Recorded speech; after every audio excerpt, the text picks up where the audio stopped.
Ang pinakamalaking sakit na maaaring maranasan ng isang babae sa mundong ito ay marahil hindi isang matinding pagsubok, kundi ang pagtataksil. Ang sandali na ang lalaking pinaglaanan niya ng buong kabataan, na ang tagumpay ay inilaan niya ng buong puso, ay itatapon siya na parang isang lumang at walang silbi na bagay upang maging masaya kasama ng iba. Ang araw na pinirmahan ko ang mga papeles ng diborsyo na nagtapos sa 10 taon ng kasal, akala ko ang buhay ko ay nahulog sa isang walang hanggang bangin. Ngunit ang hindi ko alam ay sa gilid ng bangin ng kawalan ng pag-asa, sa bahay kubo na ibinato niya sa akin bilang limos, isang sikreto na kayang magpabago sa pundasyon ng mundo, ang nagsimulang mabunyag ng dahan-dahan. Isang sikreto na magbabago sa aking kapalaran magpakailanman.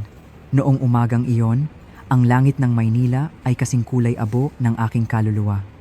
Nakaupo ako, tulala, sa napakamahal na sopa ng Marangyang Villa na ako mismo ang nagdisenyo hanggang sa huling sulok. Sa ibabaw ng mesa ng Nara, sa harap ko, nakalatag ang isang dokumento, ang kasunduan sa diborsyo. Ang aking asawa, o mas tamang sabihin, ang aking dating asawa na si Jake Cuenca, ay nakatingin sa akin mula sa itaas na nakakrus ang mga braso at may malamig na tingin sa kanyang mga mata. Sa tabi niya, ang kanyang batang sekretarya, si Kylie Verzosa, ay nakakapit sa kanyang katawan. Bagamat may luha sa kanyang mga mata, hindi niya maitago ang ngiti ng tagumpay sa kanyang mga labi. "Pirmahan mo," sabi ni Jake sa tuyo at malupit na boses. "Mas mabuting tapusin na natin ito ng malinaw. Ayoko nang pahabain pa ang sirkong ito." Naramdaman ko ang buhol sa aking lalamunan. 10 taon. 10 taon akong nasa tabi niya. Mula nang siya ay isang mahirap na inhinyero ng konstruksyon na walang anumang pag-aari hanggang sa maging presidente ng isang malaking kumpanya. Ako, si Lovie Poe, isang promising interior designer, ay tinalikuran ng aking karera upang maging haligi na sumusuporta sa kanya mula sa anino. Ginawa ko ang lahat ng koneksyon na iniwan sa akin ng aking yumaong ama upang tulungan siyang makuha ang kanyang unang kontrata.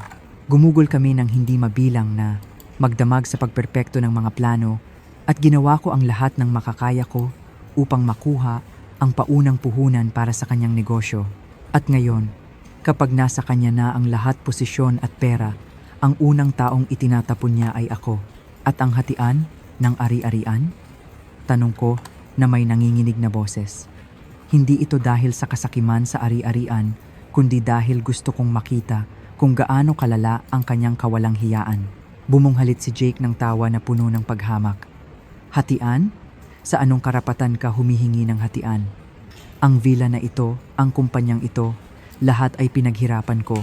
Ayon sa batas, ito ay personal kong ari-arian. Ikaw, gumugol ka lang ng 10 taon na nagtatrabaho sa bahay. Nagkapera ka ba kahit 1 piso?" Nagsasabi siya ng walang hiyang kasinungalingan at kalupitan. Ngunit alam kong walang silbi ang makipagtalo ngayon. Siguradong naisip na niya ang lahat. Nagpakita siya ng ugali na parang ginagawan niya ako ng malaking pabor. "Hindi ako ganap na walang puso. Ibibigay ko sa iyo ang lumang bahay sa probinsya kung saan nakatira ang aking mga magulang. Wala naman itong nakatira. Isipin mo na lang na ito ang huling katarungan na ibinibigay ko sa iyo. Ang lumang bahay ng aking mga biyenan sa probinsya." Nang marinig ko ang mga salitang iyon, umugong ang aking mga tainga. Nabisita ko na ito ng ilang beses. Ito ay isang gibang bahay na may isang palapag, hiwalay sa dulo ng bayan, na may sirang mga bubong at dingding na kinain ng kahalumigmigan at amag. Isang abandonadong lugar at walang halaga simula nang pumanaw ang kanyang mga magulang. Kinukuha niya sa akin ang kalahati ng ari-ariang mag-asawa na nararapat sa akin at kapalit nito ay ibinabato niya sa akin ang isang giba na tinatawag itong katarungan. Sa tabi niya, hindi na nagpapanggap na umiiyak si Kylie Verzosa. Kinuyom niya ang kanyang mga labi at namagitan. "Jake, napakabait mo. Gaano kaya ang kikitain sa pagbebenta ng bahay na iyon? Pero mas mabuti na iyon kaysa wala, di ba? Para may tirahan ng babae at hindi mauwi sa lansangan." Ang kahihiyang ito ay lumampas sa limitasyon ng aking pasensya. Bumuhos ang luha at pumatak sa mga papeles ng diborsyo, ngunit alam kong walang silbi ang umiyak at magmakaawa. Ang puso ng lalaking ito ay hindi na akin. Kinuha ko ang panulat. Nanginginig ang aking kamay ng bahagya. Doon, Pinirmahan ko ang aking pangalan sa isang pirma. 10 taon ng kabataan ng isang asawa, 10 taon ng sakripisyo ang nasira. Pagkatapos kong pirmahan, hindi nila ako binigyan ng kahit isang segundo ng kapayapaan. Tinawag ni Jake ang katulong, ibinato sa kanya ang isang walang laman na maleta at sinabing, "Iimpake mo ang mga gamit ng babaeng ito. Ang damit lang niya. Ang iba ay pag-aari ng bahay na ito." Parang isang pulubi, pinaalis ako sa sarili kong bahay na may isang maleta lang na may ilang damit. Habang palabas ako nang nanghihina sa pangunahing pinto, lumingon ako at nakita ko si Jake at Kylie na magkayakap at masayang nagtatawanan. Ipinagdiriwang nila ang kanilang tagumpay, isang tagumpay na binuo sa aking sakit. Ang taxi na sumundo sa akin ay lumayo mula sa maringal na villa at sa isang mapait na nakaraan. Tuloy-tuloy ang pag-agos ng luha. Hindi ko alam kung ano ang mangyayari sa aking kinabukasan. Babagsak ba ako sa harap ng malupit na lalaking ito? O ito ba ang simula ng isang dramatikong pagbangon? At anong lihim ang nagtatago sa likod ng nabubulok na pinto ng lumang bahay na iyon? Isang lihim na kayang magpabago sa lahat. Minamahal na mga manonood, hinihiling ko na mag-subscribe kayo sa channel ng Kwentong Pinoy, mag-like at mag-share. Samahan niyo ako upang masaksihan ang susunod na yugto ng dramatikong kwentong ito. Ang taxi ay nagdala sa akin malayo sa lungsod. Iniwan ko ang maringal na villa na ngayon ay parang isang kakaibang lugar at iniwan ng walang pagsisisi ang 10 taon ng kabataan at sakripisyo. Nakaupo sa likod, mahigpit kong niyakap ang aking nag-iisang maleta na naglalaman ng ilang lumang damit. Pinanood ko kung paano lumiliit ang matatayog na skyscraper at ang abalang lansangan ng Maynila. Ang mga luha ay tumigil na o marahil ay natuyo na sa sobrang pag-iyak o ang aking sakit ay lumampas na sa hangganan ng luha na naging isang nakakatakot na pakiramdam ng paralysis at kawalan. Hindi ko alam kung saan pupunta o kung ano ang gagawin. Talagang nag-iisa na ako sa mundo na walang anuman. Ang tanging destinasyon na naiisip ko sa oras na iyon ay ang regalo na mapagkawang-gawang inialok ni Jake sa akin. Ang bahay ng kanyang mga magulang sa probinsya. Hindi ako pupunta doon upang manirahan. Kailangan ko lang ng isang lugar na matutulugan, tulad ng isang nomad na naghahanap ng pansamantalang kanlungan bago isipin ang susunod na hakbang. Ibinaba ako ng bus sa pasukan ng bayan sa paglubog ng araw. Ang dating tila payapang rural na bayan ng Pampanga, ngayon ay tila desolado at malungkot sa aking mga mata. Hinihila ang aking maleta. Nag-iisa akong naglakad sa pamilyar na daan ng putik. Nakita ako ng ilang kapitbahay at matapos ang paunang pagtataka, nagsimula silang magbulungan. Hindi ko nagawang salubungin ang kanilang tingin. Ibinaba ko ang aking ulo at pinabilis ang aking lakad. Natatakot ako sa kanilang mga tanong. Natatakot akong harapin ang kanilang mga tingin ng awa. Ang gibang bahay na may isang palapag ng aking mga biyenan ay nakatayo ng nag-iisa sa dulo ng bayan, malayo sa iba pang mga bahay. Habang papalapit ako, lalong lumilinaw ang malungkot nitong anyo at naramdaman kong nawawala ang huling hibla ng pag-asa na natitira sa akin. Ang umaatikabong kahoy na tarangkahan ay kalahati ng bagsak na may isa sa mga bisagra nito na sira. Ang maliit na bakuran sa harap ay natatakpan ng damo na umaabot hanggang sa aking tuhod. Ang mga puting adobong pader ay may mantsa ng kulay berdeng amag at ang mga bubong ng bubong ay labis na sira at butas-butas na makikita ang mga nabubulok na biga sa loob. Ang pintong kahoy, kupas at pilipit ay nakabitin ng walang katiyakan sa isang bisagra lamang. Tila ito ay isang nakalimutang giba, isang libingan na naglalaman ng mga alaala ng isang malayong panahon. Nakatayo sa harap ng tanawing iyon, nilamon ako ng di matitiis na kapaitan. Ito ba ang huling katarungan na ibinigay sa akin ng lalaking pinaglaanan ko ng aking kabataan para sa kanyang tagumpay? Habang siya ay nagtatamasa sa kanyang marangyang villa kasama ang kanyang batang kabit, ako ay narito upang harapin ang kawalan. Ang kawalang katarungan at sakit ay umaakyat sa aking lalamunan. Nahirapan akong tawirin ang gumuho, natarangkahan, at pumasok sa bakuran. Kinuha ko ang nag-iisang kinakalawang na susi na ibinato ni Jake sa akin. Ipinasok ko ito sa isang kinakalawang din na kandado.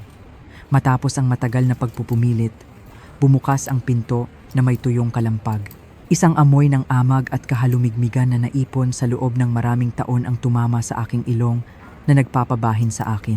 Ang loob ay mas malungkot pa kaysa sa labas. Ang bahay ay binubuo lamang ng isang silid at isang maliit na kusina. Ang siksik na sapot ng gagamba na parang puting kortina ay nakabitin mula sa kisame hanggang sa bawat sulok ng mga dingding.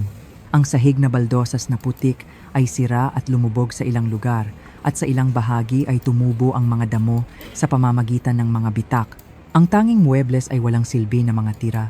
Isang kama na kahoy na may sirang paa, isang nabubulok na mesa na kahoy at isang pares ng maruming upuan na plastik.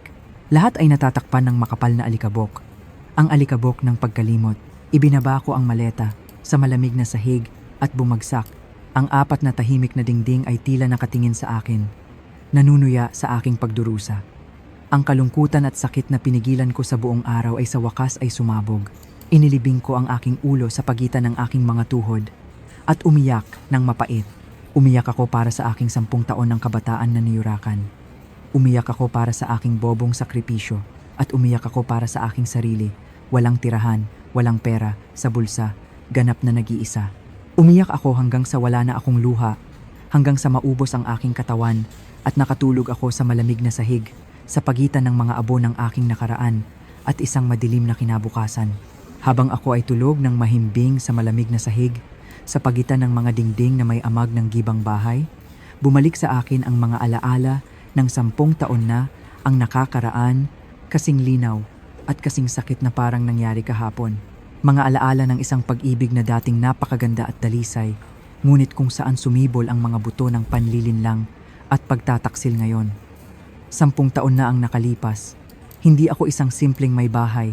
Ako, si Lovie Poe, isang bagong graduate, ay isang interior designer na ang talento ay nagsisimula ng kilalanin. Ang aking ama, si Mang Ricardo Montes, ay isang tanyag na master cabinet maker na itinuturing na isang buhay na kayamanan ng sining ng Pilipinas. Mayroon siyang mga kamay na ginto at isang malawak na network ng mga kontak sa mundo ng arkitektura at konstruksyon. Hindi ko lang namana ang kanyang talento, kundi pati na rin ang mga mahahalagang kontak na iyon. Pagkatapos ng pagpanaw ng aking ama, namana ko ang kanyang maliit na pagawaan at nagsimula akong magkaroon ng sarili kong karera. At pagkatapos ay nakilala ko si Jake Cuenca. Noong panahong iyon, siya ay isang batang inhinyero ng konstruksyon na bagong graduate na nagtatrabaho sa isang maliit na kumpanya. Hindi siya kapansin-pansin sa kanyang hitsura, ngunit naramdaman ko sa kanya ang isang sinseridad at isang matinding determinasyon. May talento at ambisyon siya, ngunit kulang siya sa mga pagkakataon.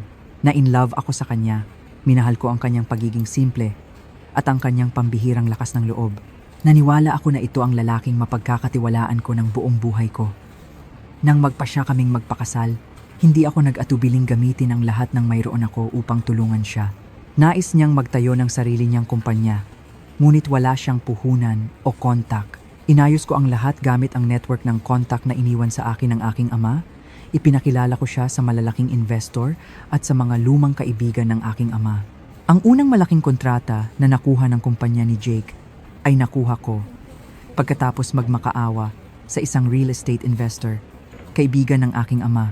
Nang kailangan ng kumpanya ng kapital para lumago, ibinenta ko ang isang lupain na iniwan sa akin ng aking mga magulang at ibinigay ko ang lahat ng pera nang walang pag-aalinlangan.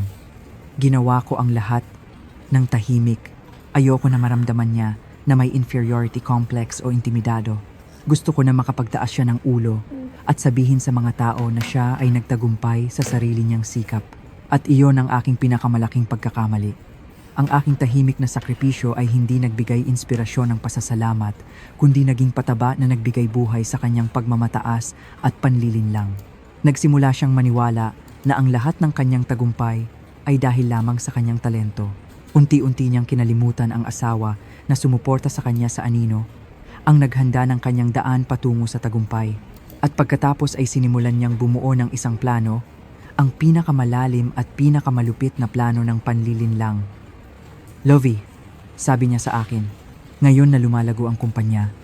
Sa tingin ko, kailangan natin ng bahay na akma upang tanggapin ang mga kasosyo at kliyente. Ano sa tingin mo kung bumili tayo ng villa? Tuwang-tuwa akong pumayag. Magkasama naming hinanap ang lupain at gumugol ako ng hindi mabilang na magdamag sa pagguhit ng mga plano ng aming pinapangarap na bahay. Ang halaga ng lupa at konstruksyon ay sinakop ng kita ng kumpanya. Pera na sa totoo lang ay nagmula sa kapital na aking paunang ibinigay. Ngunit sa araw ng pagpirma ng mga titulo, sinabi niya sa akin, "Mahal, ang mga batas ay komplikado kamakailan. Kung ilalagay natin ito sa pangalan nating dalawa, magiging komplikado ang mga proseso para makakuha ng pautang sa bangko para sa kumpanya. Sa tingin ko, mas simple kung ilalagay ko lang ito sa pangalan ko. Anyway, ari-arian naman natin ito, di ba? Dahil lubos akong umiibig, hindi ako naghinala. Nagtiwala ako sa kanya at tumango. Hindi ko kailanman naisip na iyon ang magiging unang hakbang ng kanyang plano para agawin ang aking mga ari-arian. Nangyari din iyon sa kumpanya. Gumamit siya ng katulad na dahilan. Sinabi niya na para mapabilis ang pamamahala at makagawa ng mga desisyon ng walang komplikadong proseso, mas mabuti kung ang kumpanya ay sa pangalan lang niya. Kaya, nagtatrabaho ako bilang presidente para kumita ng pera para sa ating pamilya. Alam mo iyon, di ba? Sabi niya. At naniwala ulit ako sa kanya. Kaya, lahat ng ari-arian na binuo namin ng magkasama sa panahon ng aming kasal, mula sa villa hanggang sa kumpanya at mga sasakyan, ay legal na napunta sa pangalan lang ni Jake Cuenca. Ibinigay ko ang lahat sa kanya na may bulag na tiwala. Hindi ko alam na ang aking tiwala ay inilagay sa maling lugar. Ang pundasyon kung saan ako ngayon ay pinagtaksilan at pinalayas na walang dala ay binuo gamit ang panlilinlang na iyon at ang mga matatamis na pangako. Ako mismo ang gumawa ng halimaw sa aking sariling mga kamay at sa huli ay nilamon ng halimaw na iyon ang aking buhay. Pagkatapos na maging legal ang lahat ng ari-arian sa kanyang pangalan, tila nawala ang huling pasanin ni Jake Cuenca. Hindi na niya kailangang umarte. Hindi na niya kailangang magpanggap na isang mapagpasalamat at umiibig na asawa. Ang tunay niyang pagkatao, ang pagkatao ng isang patriarkal, mayabang at ambisyosong lalaki, ay nagsimulang lumabas ng walang pag-aatubili. Habang walang tigil na lumalago ang kumpanya, lubos siyang nagbago. Sumisikat ang negosyo. Patuloy na dumarating ang malalaking kontrata at umaagos ang pera. Ang katayuan sa lipunan ni Jake ay lumalago araw-araw. Pinupuri siya ng press bilang isang matagumpay na batang negosyante na nagsumikap sa sarili. Nagsimula siyang malasing sa kaluwalhatian na iyon. Lubos siyang naniwala na ang lahat ng mayroon siya ay dahil sa kanyang pambihirang talento. At ako, ang kanyang asawa, na isinakripisyo ang lahat, ay isang masuwerteng babae lamang na nakatagpo ng isang karampatang asawa. Nagsimula siyang gabihin sa pag-uwi. Ang mga mainit na hapunan na dati naming pinagsasaluhan ay unti-unting nabawasan. Palagi siyang may hindi matatawarang dahilan. Kailangan kong asikasuhin ang isang mahalagang kasosyo. Abado ako hanggang gabi sa isang strategic meeting. Kailangan kong makipag-ugnayan sa ibang mga negosyante upang palawakin ang aking network. Sa simula, naniwala ako sa kanya. Naiintindihan ko ang mga pressures ng kanyang trabaho. Naghihintay pa rin ako sa bahay, tahimik na naghahanda ng mainit na hapunan, ngunit hindi ko maiwasang maghinala nang umuwi siya na amoy alak at amoy pabango ng babae na hindi akin. At ang paglabas ni Kylie Verzosa, ang kanyang bata at magandang sekretarya, ang nagpatindi sa lahat. Sumali siya sa kumpanya bilang personal assistant ni Jake. Sa kanyang ganda at katusuhan, mabilis niyang nakuha ang atensyon nito. Nakita ko kung paano siya nagtagal sa tabi ng aking asawa, hindi lamang sa kumpanya, kundi pati na rin sa pagsama sa kanya sa mga party at business trip. Sa simula, ipinakikilala siya ni Jake bilang kanyang sekretarya, ngunit unti-unti niyang hindi na ito tinatago. Nagsimula siyang gawing publiko ang kanilang relasyon. Dinala niya si Kylie sa mga mamahaling tindahan sa Ayala Avenue. Naghapunan sila sa mga mamahaling restaurant, mga lugar na hindi niya ako dinala sa loob ng mahabang panahon. Nagsimulang kumalat ang mga tsismis. Nagbubulungan ang mga kaibigan at kakilala. Ang ilan ay naawa sa akin. Ang iba naman ay nanuya na sinasabing ako ay isang matanda at makalumang asawa na hindi marunong panatilihin ang kanyang asawa. Bawat tsismis, bawat mapagmahal na larawan nila na aksidente kong nakikita sa social media ay parang punyal na tumatarak ng malalim sa aking puso. Sinubukan kong kausapin siya. Umiyak ako. Nagmakaawa sa kanya na pag-isipan muli ang 10 taon ng aming kasal. Ngunit ang natanggap ko ay hindi pagsisisi, kundi isang malupit na pagiging malamig. Tingnan mo ang sarili mo.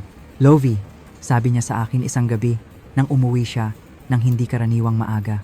Sinuri niya ako mula ulo hanggang paa na may tingin na puno ng pagkadiri. Tingnan mo ang itsura mo. Laging nasa kusina, amoy mantika. Ang mga damit mo ay makaluma at laos na. Sa tingin mo ba ang isang matagumpay na lalaking tulad ko ay makikita na may asawang tulad mo? Ikinahihiya mo ako sa harap ng aking mga kasosyo at kaibigan. Bawat isa sa kanyang mga salita ay parang sampal. Ang aking sakripisyo, ang pananatili ko sa likod upang siya ay sumikat, sa kanyang mga mata ay naging luma at hindi na uso. Hindi lang niya ako niloloko, kundi hinahamak at hinuhubaran niya ang aking pagkatao. Iba si Kylie. Patuloy niya na may pagmamataas. Bata siya, maganda, masigla. Naiintindihan niya ako. Alam niya kung paano ako pasayahin. Kapag kasama ko lang siya, nararamdaman kong buhay ako. Nararamdaman kong kaya kong maging sarili ko. Samantalang sa iyo, pakiramdam ko ay nasasakal at naiinip lang ako. Wala na siyang kahit katiting na pagmamahal. Direkta niya akong inihambing sa kanyang kabit. Inilulubog ako sa bangin ng pagtingin sa sarili. At pagkatapos ay ginawa niya ang kanyang huling kahilingan. Mag-divorce tayo. Wala na akong nararamdaman para sa iyo. Ang patuloy na pagpilit nito ay magpapahirap lamang sa ating dalawa. Pinilit niya ako. Ginamit niya ang lahat ng paraan upang tanggapin ko ang diborsyo sa lalong madaling panahon. Hindi na siya umuuwi at nagsimulang manirahan ng hayagan kay Kylie Verzosa. Pinutol niya ang lahat ng aking pinagkukunan ng suporta sa pananalapi. Iniiwan akong nag-iisa sa malamig na villa. Ginamit niya ang kalungkutan at material na kawalan upang subukang paluhurin ako at pirmahan ang mga papeles ng diborsyo nang hindi humihingi ng anuman. At sa huli, kailangan kong tanggapin ito. Hindi dahil sa pag-ibig ay natapos na, kundi dahil sa labis akong pagod, labis akong nasaktan. Ayoko nang kumapit sa isang lalaking hindi na akin. Pinirmahan ko ang kasunduan sa diborsyo na may wasak na puso at isang madilim na kinabukasan sa harap ko. Ang hindi ko alam ay ang kanyang kalupitan ay hindi titigil sa emosyonal na pagtataksil, kundi sa hatian ng ari-arian, ay ilalagay din niya ako sa isang walang katapusang kalagayan. Matapos paalisin sa bahay na walang dala at sugatan ang puso, naranasan ko ang pinakamadilim na araw ng aking buhay. Bumalik ako sa probinsya, sa gibang bahay, na ibinato sa akin ng aking dating asawa bilang limos, na parang isang takas. Sa mga unang araw ay halos hindi ako kumain at uminom, nakakulong sa nag-iisang silid na matutuluyan, umiiyak sa dilim. Ang sakit ng pagtataksil, ang kahihiyan, at ang kawalan ng kapangyarihan ay bumalot sa akin. Inilulubog ako sa isang balon ng kawalan ng pag-asa. Naisip ko ang kamatayan, naisip ko ang pagluhod, ngunit sa aking pinakamadilim na sandali ay naalala ko ang imahe ng aking yumaong mga magulang. Naalala ko ang mga salita ng aking ama bago siya mamatay. Hinihikayat akong huwag kailanman bumagsak, anuman ang hirap na kaharapin. Naalala ko ang mabait na ngiti ng aking ina, na sa buong buhay niya ay nagturo sa akin ng lakas at pagpapahalaga sa sarili. Hindi ako maaaring mamatay. Hindi ko maaaring biguin ang aking mga magulang sa langit. Hindi ko maaaring hayaan ang lalaking yumurak sa akin na maglublob sa kanyang kasiyahan. Kailangan kong mabuhay. Kailangan kong mabuhay ng mas mabuti upang ipakita sa kanya na kaya kong tumayo ng matatag nang wala siya. Kaya, pinunasan ko ang aking mga luha at sinimulang ayusin ang aking buhay, simula sa pag-ayos ng tambak ng basura na ito. Hindi ko na inisip na ibenta ito. Wala na akong ibang mapupuntahan. Nagpasya akong manatili dito, sa mismong lugar na ito, na puno ng nakaraan ng aking mga biyenan. Bubuo ako ng isang bagong kinabukasan sa aking sariling mga kamay. Hindi madali ang trabaho. Matagal nang inabandona ang bahay. At sira-sira ito. Kailangan kong magsimula sa pinakamaliliit na gawain. Ako lang ang naglinis ng lahat ng basura at damo sa bakuran. Nakakuha ako ng ilang sirang baldosa mula sa bahay ng isang kapitbahay upang ayusin ang lumubog na sahig. Umakyat ako sa bubong, maingat kong tinanggal ang mga sirang baldosa at pinalitan ang mga ito ng mga slate na nabili ko mula sa isang bahay na malapit ng gibain. Mga mahirap na trabaho na hindi ko pa nagawa noon. Ngayon, kailangan ko itong gawin ng mag-isa. Ang aking mga kamay, na sanay lamang sa mga plano ng disenyo, ngayon ay matigas at puno ng paltos dahil sa paghawak ng pala at piko. Sa gabi, ang buong katawan ko ay masakit, ngunit kakaiba. Hindi ako napapagod. Habang nagtatrabaho ako, naramdaman kong kumalma ang aking isip. Ang mga patak ng pawis ay naghugas ng aking mga luha at ang pisikal na pagod ay nagtakip sa sakit ng kaluluwa. Ang mga kapitbahay na sa simula ay nagmamasid sa akin na may halo-halong pagtataka at awa ay nagbubulungan tungkol sa aking kwento. Kawawang Lovie, napakasama ng swerte sa traidor na asawa na iyon, pinalayas sa bahay at ngayon ay kailangan niyang manirahan sa giba na ito. Ngunit nang makita nila akong nagtatrabaho araw-araw, nang tahimik at walang reklamo, nagsimulang magbago ang kanilang mga tingin. Ang ilang mabubuting kaluluwa ay nagdadala sa akin ng gulay mula sa kanilang halamanan o kaunting isda. Isang matandang babae na naawa sa akin na nag-iisa ay humiling sa kanyang anak na ayusin ang sirang pinto. Ang mainit na pagmamahal ng mga kapitbahay ay nagsimulang magpainit sa aking nagyayelong puso. Napansin ko na bagamat nawalan ako ng pamilya, hindi ako nag-iisa. Sa paligid ko ay mayroon pa ring mabubuting tao na handang tumulong. Matapos ang halos isang buwan ng walang tigil na trabaho, ang lumang bahay ay sa wakas ay naging matitirahan. Ito ay nanatiling katamtaman at mapagpakumbaba, ngunit malinis at pinoprotektahan ako mula sa hangin at ulan. Ako mismo ang nagpinta ng mga dingding at gumawa ng isang maliit na hardin sa bakuran. Sa gabi, kapag ang nag-iisang bombilya sa bahay ay umilaw na nagpapailaw sa isang maginhawang sulok ng silid, nakaramdam ako ng kakaibang kapayapaan. Ito ang aking tahanan. Isang tahanan na binuo ng aking pawis at luha, maliit at mapagpakumbaba, ngunit nagbigay ito sa akin ng pakiramdam ng seguridad at kalayaan na hindi ko kailanman naramdaman sa marangyang villa na iyon. Ang mga araw na iyon ng paglilinis ay hindi lamang para sa paglilinis ng bahay. Ito ay isang proseso ng paglilinis ng aking kaluluwa, ng pagharap sa aking nakaraan at paghahanda upang magpatuloy. At hindi ko kailanman naisip na sa gitna ng prosesong iyon, sa gitna ng mga guho ng nakaraan, ay malapit ko nang matuklasan ang isang lihim, isang mahinang sinag ng liwanag na ganap na magpapabago sa aking madilim na kinabukasan. Matapos ang halos isang buwan ng pakikipaglaban sa mga pala, piko at pintura, ang lumang bahay ay sa wakas ay nagkaroon ng bagong anyo. Bagamat katamtaman, ito ay ngayon ay isang malinis at maginhawang lugar na makakaprotekta sa akin mula sa masamang panahon. Nalinis ko ang bawat sulok, mula sa pangunahing silid at kusina hanggang sa maliit na bakuran sa harap. Ang huling gawain ay ang linisin ang maliit na silid sa likod, ang ginagamit ng aking biyenan bilang paggawaan ng karpinterya. Ito ang silid na pinabayaan ng matagal, ang pinakamadumi at mamasa-masa. Nang itulak ko ang baluktot at umaatikabong kahoy na pinto, isang amoy ng nabubulok na kahoy, sawdust at lumang pintura ang bumati sa akin. Hindi malaki ang silid, mga 15 metro kwadrado, at puno ito ng lumang gamit ng karpintero. Isang workbench na may sirang paa, mga kinakalawang na pait at lagari na nakakalat sa sahig. Sa isang sulok ay nakatambak ang iba't ibang uri ng tabla na natatakpan ng makapal na alikabok at sapot ng gagamba. Buntong hininga ako. Isa pang mabigat na trabaho, naisip ko. Sinimulan ko ang paglilinis sa pagtanggal ng mga sapot ng gagamba mula sa kisame at pagkuha ng mga lumang at walang silbi na kasangkapan. Mabigat ang trabaho at ang alikabok na bumangon ay patuloy na nagpapabahin sa akin. Habang inililipat ko ang mabibigat na tabla sa bakuran, may kakaibang nakapukaw sa aking pansin. Ito ay isang bahagi ng dingding sa pinakamalayo na sulok ng silid, sa likod ng tambak ng kahoy na kalilipat ko lang. Samantalang ang iba pang bahagi ng dingding ay gawa sa lumang kulay abo na bloke ng semento. Ang bahaging ito, partikular, na halos 1 metro lamang ang lapad, ay gawa sa mga pulang-pula na ladrilyo na tila mas bago.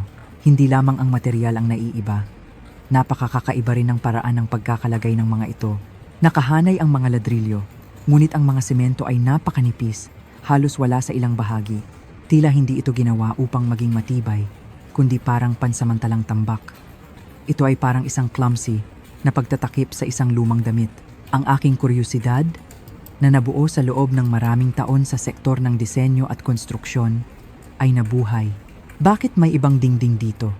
Bumagsak ba ang bahaging ito at inayos? Ngunit kung ito ay isang pag-aayos, bakit gumamit ng ibang uri ng ladrilyo At bakit ito itinayo sa isang napakapahamak na paraan? Sinabi sa akin ng aking instinct na may mali. Lumapit ako at hinawakan. Ang ibabaw ng mga pulang ladrilyo ay makinis, salungat sa pagiging magaspang ng iba pang bahagi ng dingding. Mahina kong kinatok gamit ang aking mga buko. Tok-tok, tila ganap itong matibay. Nakaramdam ako ng pagkadismaya. Marahil ay naiisip ko lang ang mga bagay-bagay, naisip ko. Ngunit sa isang profesional na reaksyon, ipinagpatuloy ko ang pagkatok ng mas mababa, malapit sa sahig, at pagkatapos ay isang ganap na kakaibang tunog ang umalingaw-ngaw. Pum-pum.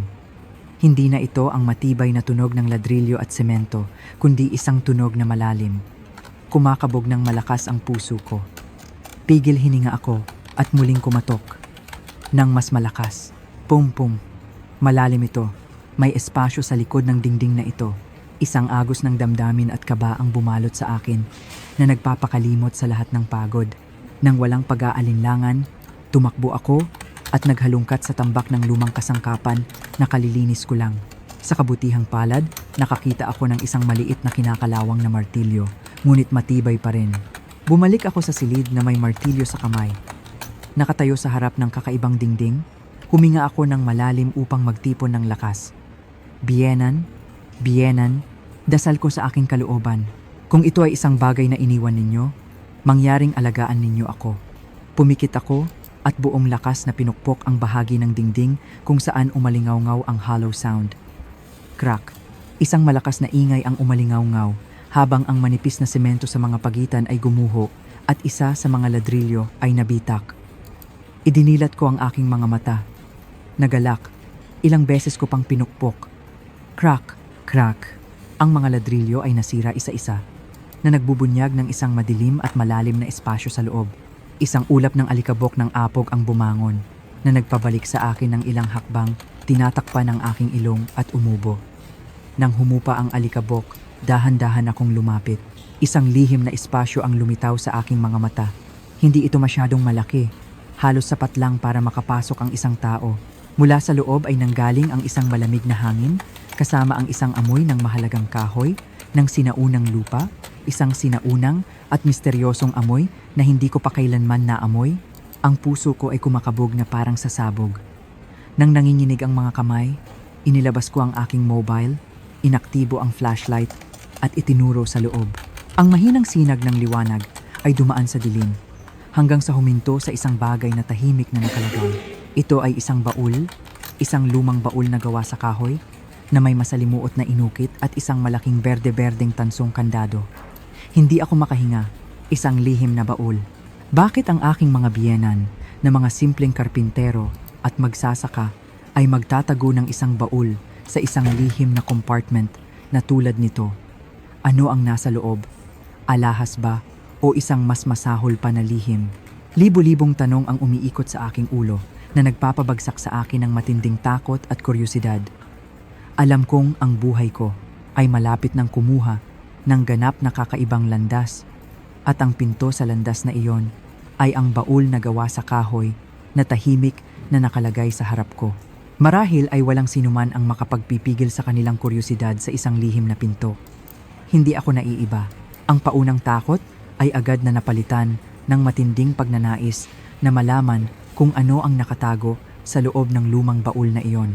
Nang walang pag-aalinlangan, lumuhod ako at nagsimulang hilahin ang baul gamit ang magkabilang kamay upang ilabas ito mula sa butas ng dingding. Mas mabigat ito kaysa sa inaasahan ko. Matapos lamang ang malaking pagsisikap, nagawa ko itong hilahin patungo sa liwanag. Nang mailagay ko na ito sa sahig, nasuri ko ito ng mas detalyado. Ito ay gawa sa isang madilim na kahoy na may napakagandang butil, bagamat natatakpan ng makapal na alikabok sa loob ng mga dekada. Ang kalidad at lalim nito ay hindi maikakaila. Ang katawan ng baul ay pinong inukit na may mga motibo ng dragon at phoenix. Agad itong nakilala ng aking mga mata bilang isang designer. Hindi ito gawa ng makina, kundi lubos na gawa ng kamay ng isang master craftsman. Walang duda na ito ay isang antigong bagay na may malaking halaga, ngunit ang problema ay kung paano ito buksan. Ang malaking tansong kandado ay kinakalawang na sa paglipas ng panahon at, syempre, wala akong susi. Inalog ko ito ng malakas, ngunit hindi ito gumalaw. Tumingin ako sa paligid at muling napadako ang aking tingin sa martilyo. Sa pagkakataong ito ay hindi ako nag-atubili. Sa isang lihim na napakalapit, hindi ako makatigil. Matatag akong nagposisyon, itinuro ang gitna ng kandado, at pinukpok ito ng buong lakas. Klang. Isang matalim na tunog ng metal na nabubulok ang umalingaw-ngaw. Ang lumang tansong kandado ay hindi kinaya ang impact at nahati sa dalawa, bumagsak sa sahig. Ang puso ko ay kumakabog ng napakabilis. Ang pinto ng lihim ay malapit nang bumukas. Dahan-dahan, napakadahan-dahan, inangat ko ang takip ng baul gamit ang magkabilang kamay. Mabigat ito at bumukas na may nakakakilabot na hiyaw. Ang unang nakita ko ay hindi ang mga alahas at ginto na inakala ko, kundi 10-10 notebook na may dilaw na leather cover. Ang mga pahina sa loob, bagaman dilaw na sa paglipas ng panahon, ay maingat na nakatambak at nakaayos. Sa tabi ng mga ito ay may isang maliit na kahoy na kahon, mas pinong inukit pa kaysa sa baul mismo. May kuryosidad kong kinuha ang isa sa mga notebook. Ang kaligrapiya ay medyo kupas, ngunit nanatili itong napakalinaw at elegante. Agad kong nakilala ang sulat kamay ng aking biyenan, si Mang Mateo Romero. Nakita ko ito sa mga liham na ipinadala niya kay Jake noong mag-aaral pa siya. Siya ay isang karpintero na may kaunting formal na edukasyon. Bakit kaya siya nag-iwan ng napakaraming sulat? Nagsimula akong magbasa ng mga pahina at di nagtagal ay nalubog ako sa isang ganap na kakaibang mundo, isang mundo ng sining, ng kahusayan at ng matinding pagmamahal. Ang mga kuwadernong iyon ay hindi naglalaman ng mga personal na diary, kundi ang kaalaman at mga lihim ng buong buhay ng aking biyenan. Maingat niyang idinokumento ng detalyado kung paano pumili ng bawat uri ng kahoy mula sa walnut at oak hanggang sa mas bihirang mga kahoy tulad ng libu-libong taong sabina at yew. Iginuhit niya sa kamay ang butil ng bawat kahoy. Inilaan kung paano makilala ang tunay na kahoy mula sa mga imitasyon at kung paano ito gamutin upang maiwasan ang mga peste at deformasyon. Ang ikalawang kalahati ng mga kwaderno ay mas nakamamangha pa. Naglalaman ito ng daan-daan. Libu-libong mga guhit kamay, mga disenyo ng iba't ibang piraso ng kasangkapan, mula sa maliliit na mesa at upuan hanggang sa mga detalyadong eskultura at retablo. Ang bawat guhit ay isang sining mismo, malalim na nakaugat sa tradisyonal na kulturang Espanyol, ngunit malayo sa pagiging luma. Nagpakita ito ng orihinal at mapanlikhang pagkamalikhain. Maging ako, bilang isang designer, ay namangha sa kanyang talento at pagkamalikhain. Kung ang mga disenyong ito ay natupad, sila sana ay magiging obra maestra na may halaga na maihahambing sa anumang internasyonal na disenyo ng kasangkapan. Naupo ako sa malamig na sahig, abala sa pagbabasa ng isang kwaderno pagkatapos ng isa pa na nawawalan ng konsepto ng oras. Noon ko naintindihan, ang aking biyenan, na palagi kong itinuring na isang simpleng karpintero sa bayan, ay sa katunayan isang henyong artista, isang master ng cabinet making. Ngunit, bakit? Bakit hindi kailanman nakilala ang kanyang talento? Bakit siya kailangang mamuhay ng isang buhay ng hirap at kahirapan? Nang nanginginig ang mga kamay, binuksan ko ang maliit na kahoy na kahon na natitira. Sa loob ay walang anumang halaga, tanging isang pares ng lumang itim at puting larawan at isang kupas na medalyang militar. Sa isa sa mga larawan ay may isang binata na nakasuot ng uniforme ng militar. Mayroon siyang payapang mukha, ngunit isang matatag na tingin. Nakilala ko ang aking biyenan sa kanyang kabataan. Bigla akong naintindihan. Inilaan niya ang kanyang kabataan sa kanyang bansa. Nang bumalik siya mula sa serbisyo, marahil ay nagbago na ang mundo. Ang kanyang mga kasanayan sa paggawa ng kamay ay hindi na gaanong pinahahalagahan. Kinailangan niyang isantabi ang kanyang pagkahilig at maging isang simpleng magsasaka at karpintero upang suportahan ang kanyang pamilya at palakihin ang kanyang 2 anak. At ang lahat ng kanyang talento, ang lahat ng kanyang pagkahilig ay inilibing sa baul na ito na gawa sa kahoy. Sa lihim na kompartamento na ito, kasama ang kanyang hindi natapos na mga pangarap, niyakap ko ang mga notebook sa aking dibdib at umiyak ng walang pagpipigil, hindi dahil sa kalungkutan, kundi dahil sa pagkalungkot na makita kung paano nalimutan at inilibing ang buhay at talento ng isang tao dahil sa mga pagbabago ng kasaysayan. Ito ang tunay na pamana, isang hindi matatawarang halaga mas mahalaga kaysa sa lahat ng ginto at alahas sa mundo. Ito ang kaluluwa at ang esensya ng buong buhay ng isang tao. At nang hindi ko namamalayan, isang matatag na determinasyon ang sumibol sa aking puso. Hindi ko papayagan na malimutan muli ang pamana na ito. Kailangan kong gumawa ng isang bagay upang ang kanyang talento, ang kanyang mga obra ay muling mabuhay at makilala ng mundo. Matapos ang paunang epekto ng pagtuklas sa nakatagong talento ng aking biyenan, maingat kong itinago ang mga mahahalagang notebook at sketches sa baul na parang isang kayamanan. Akala ko iyon ang pinakamalaking pagtuklas na makikita ko sa mga guho na ito, ang pinakamahalagang pamana. Ngunit nagkamali ako. Ang pinakamalaking sorpresa, isang epekto na kayang yumanig sa pundasyon ng aking mundo, ay naghihintay pa rin sa akin. Habang maingat kong inaayos ang mga notebook, dumulas ang dulo ng aking mga daliri sa isang matigas at patag na bagay na nakasiksik sa pagitan ng dalawa sa mga ito sa ilalim ng baul. Ito ay isang dilaw na sobre, maingat na selyado ng wax. Walang nakasulat sa labas, tanging mga mantsa ng panahon. Muling kumabog ng malakas ang puso ko. Maingat upang hindi masira, dahan-dahan kong pinunit ang gilid ng sobre gamit ang aking kuko. Sa loob ay may manipis na papel na nakatupi sa apat. Nang nanginginig ang mga kamay, binuksan ko ang papel. Dito, nakilala ko ang pamilyar na kaligrapiya, ang sulat kamay ng aking biyenan, pinong-pino at nanginginig. Ngunit puno ng matatag na kalooban. Ito ay isang liham na isinulat niya sa akin. Aking mahal na manugang, Lovey. Mula sa unang linya ay napuno ng luha ang aking mga mata. Tinawag niya akong kanyang anak. Kapag nabasa mo ito, wala na ako sa mundong ito. Huwag ka masyadong malungkot, anak ko. Alam kong matapang ka at mabait. Alam kong mahal mo si Jake, tapat, at labis akong natuwa na ang aking anak ay nagkaroon ng asawang tulad mo. Ngunit, anak, anong ama ang hindi nag-aalala sa kinabukasan ng kanyang mga anak? Alam kong may talento at kalooban si Jake, ngunit mahina ang kanyang puso at madaling nadadala sa mga tukso ng mundo. Ginugol ko ang aking buhay sa pag-ukit ng kahoy, ngunit hindi ko kayang hubugin ang pagkatao ng sarili kong anak. Iyan ang aking pinakamalaking pagsisisi.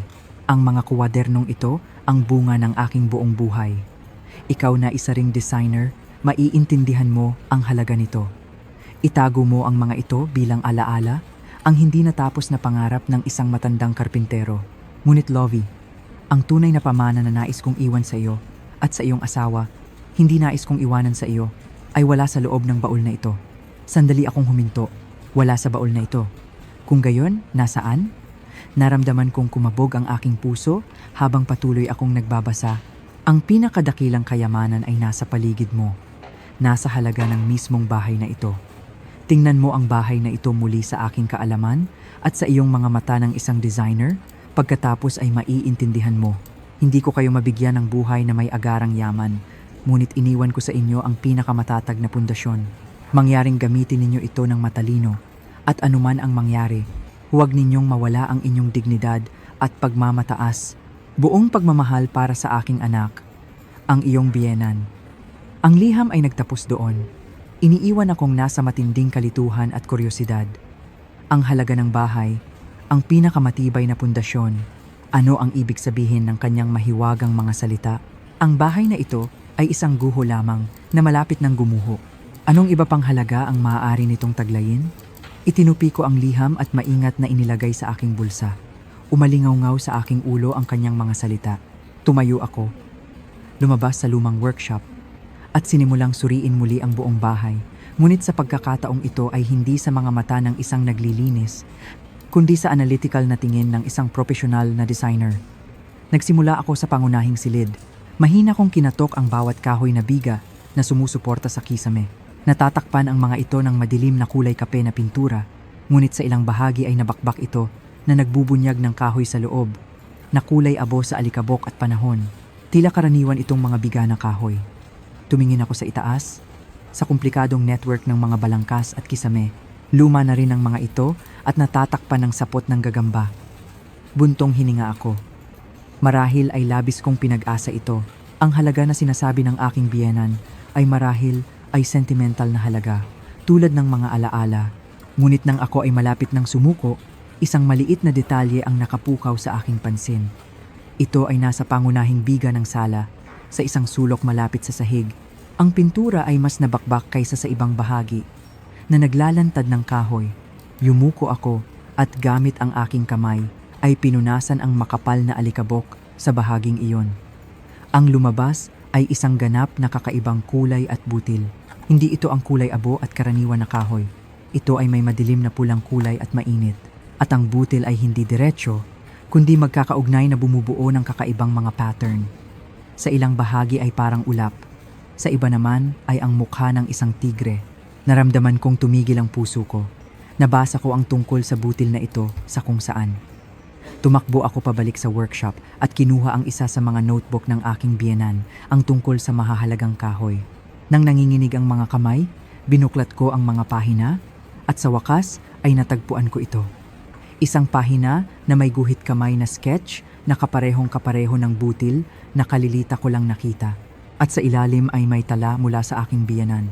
Sabina, sabi na Roya, may butil na paikot-ikot sa lahat ng direksyon. Banayad na amoy, walang hanggang tibay.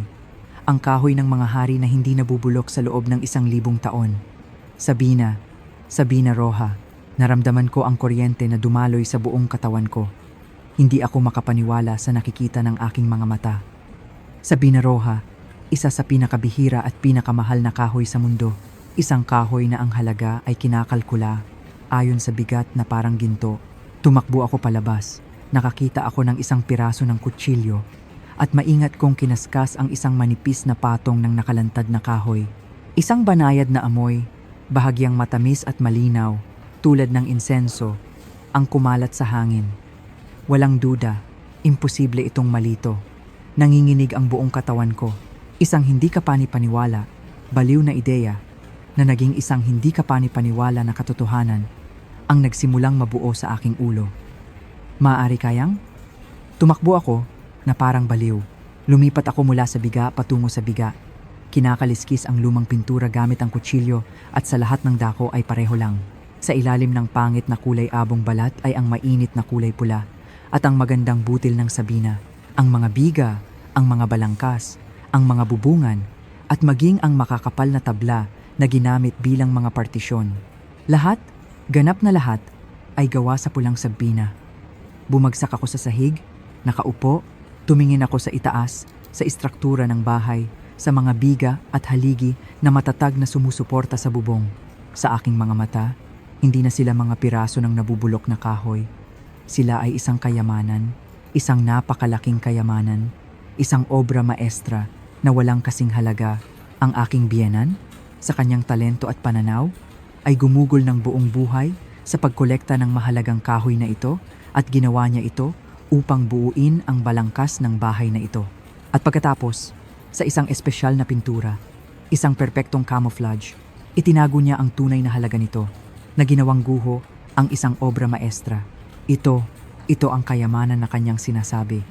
Hindi ito nasa baol o nakabaon sa lupa, kundi maringal na nakatayo sa paningin ng lahat, ngunit hindi nakikilala ng sinuman. Ang lumang bahay na ito, na ibinato ni Jake sa akin bilang limos, ay sa katunayan ay isang kapalaran na maraming beses na mas malaki kaysa sa lahat ng kanyang pag-aari. Isang sinag ng liwanag mula sa nakaraan ang nagtanggal sa lahat ng kadiliman sa aking buhay. Matapos matuklasan ang napakalaking katotohanan tungkol sa bahay, ginugol ko ang mga sumunod na araw sa kaligayahan.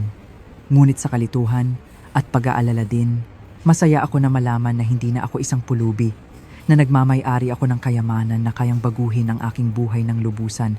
Ngunit nag-aalala din ako na hindi ko alam kung paano magpatuloy, kung ano ang tunay na halaga ng bahay na ito at kung paano ko ito mapapatunayan nang hindi nakakaakit ng problema, lalo na ang sakim na atensyon ng aking dating asawa. Alam kong hindi na ako maaaring kumilos ng mag-isa. Kailangan ko ng tulong, kailangan ko ng kumpirmasyon mula sa isang taong may karanasan at tiwala sa larangan na ito. Pagkatapos, isang lalaki ang pumasok sa aking isip, si Mang Miguel, isang malapit na kaibigan ng aking biyenan noong nabubuhay pa siya. Isa rin siya sa mga pinakamalaking eksperto sa Pilipinas sa mga antigong muebles at bihirang kahoy. Noong nabubuhay pa ang aking biyenan, madalas silang magkita upang pag-usapan ang mga kahoy at teknik.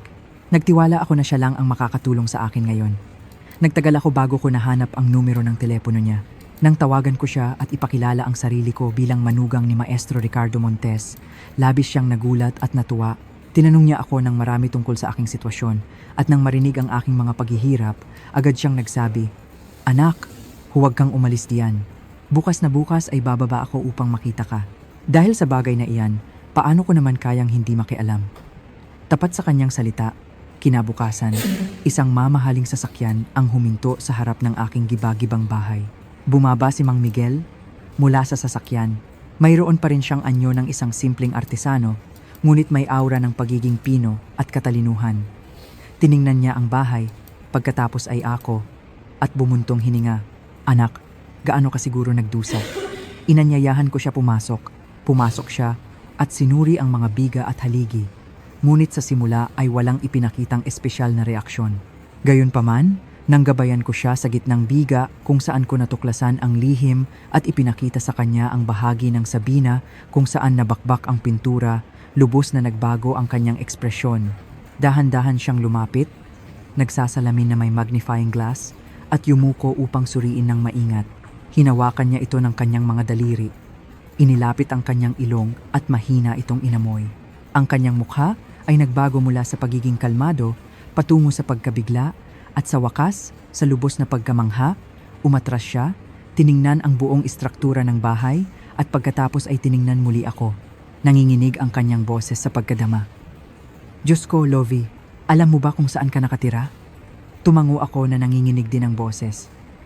"Oo, kahoy ito ng Sabina, hindi lang Sabina," sigaw ni Mang Miguel na halos sumisigaw. "Ito ay Sabina Roja at mula sa puso ng puno ang pinakamahusay na kalidad. Walang kahit katiting na karaniwan na kahoy ang halo. Tingnan mo ang butil na ito. Isang paikot-ikot na butil na may mga mata ng patong.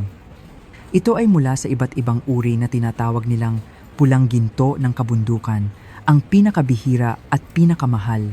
Sa black market, ang 1 kilo nito ay nagkakahalaga ng libu-libong euro at ito ang buong istruktura ng bahay, ang buong bahay na ito." Hindi natapos ni Mang Miguel ang kanyang pangungusap, nagsimula siyang magkalkula ng isang bagay sa kanyang mga daliri at pagkatapos ay umiling. "Hindi ka pani-paniwala. Simpleng hindi ka pani-paniwala. Ang kaibigan kong si Mateo ay isang henyo, isang pinagpalang henyo." Umikot si Mang Miguel sa bahay, hinahawakan at hinahangaan ang bawat biga na parang pinagmamasdan niya ang isang kayamanan. Upang makakalap ng napakaraming Sabina Roja na ganito ang kalidad at makagawa ng buong bahay, hindi sapat ang pera. Kailangan ng buong buhay ng dedikasyon sa pagkolekta at pag-iipon. At bukod pa rito ay itatago sa ganitong henyong paraan. Ito ay isang obra maestra. Hindi ito isang bahay, ito ay isang kayamanan na walang katumbas na halaga. Seryosong tiningnan ako ni Mang Miguel. "Anak, dahil lang sa halaga ng kahoy, ang ari-arian na ito ay madaling lumampas sa 80 milyong euro. 80 milyong euro po." Umalingaw-ngaw sa aking tainga ang numero na parang kulog. Nanginginig ako at kailangan kong sumandal sa isa sa mga biga. Alam kong mahalaga ito, ngunit hindi ko kailanman naisip na ganoon kalaki. Ang gibang bahay na itinapon sa akin ng aking asawa bilang isang nakakahiya na limos ay mayroong napakalaking halaga. At ang balita ng isang kayamanan na nagkakahalaga ng 80 milyong euro ay hindi mananatiling lihim ng matagal. Si Mang Miguel, pagkatapos ng kumpirmasyon, ay hindi napigilan ang kanyang emosyon. Tinawagan niya ang ilang malalapit na kaibigan mula sa mundo ng pangongolekta ng mga antik at sa loob ng ilang araw, kumalat ang balita na may natuklasang kayamanan ng kahoy na Sabina sa isang lumang bahay sa isang liblib na bayan ng Laguna. Sa simula ay mga bulong lang ito, ngunit nang amuyin ng ilang mamamahayag ang balita at dumating ng personal at lumabas ang unang larawan ng isang biga ng Sabina Roja na may nakayapak na pintura ng camouflage sa internet, nagkaroon ng tunay na media earthquake. Ang aking simpleng bayan ay biglang napuno ng mas maraming aktibidad kaysa kailanman. Bawat araw, 10-10 mamahaling sasakyan ang pumipila upang makarating. Sila ay mayayamang negosyante at kolektor ng mga antik mula sa buong Pilipinas. Hindi lamang sila dumating upang tingnan, kundi upang mag-alok. Madam Poe, iniaalok ko po sa inyo ang 50 milyong euro. Ipagbili niyo po sa akin. 50 ay maliit. Madam Poe, ibibigay ko sa iyo ang 70 million cash. Hindi mo na kailangang pag-isipan. 80 milyon. Tapusin natin sa 80. Kung tatango ka, ililipat ko ang pera ngayon din. Mula sa pagiging isang inabandonang babae, sa isang gabi ay naging isang multimilyonaryo ako, ang taong hinahanap ng lahat.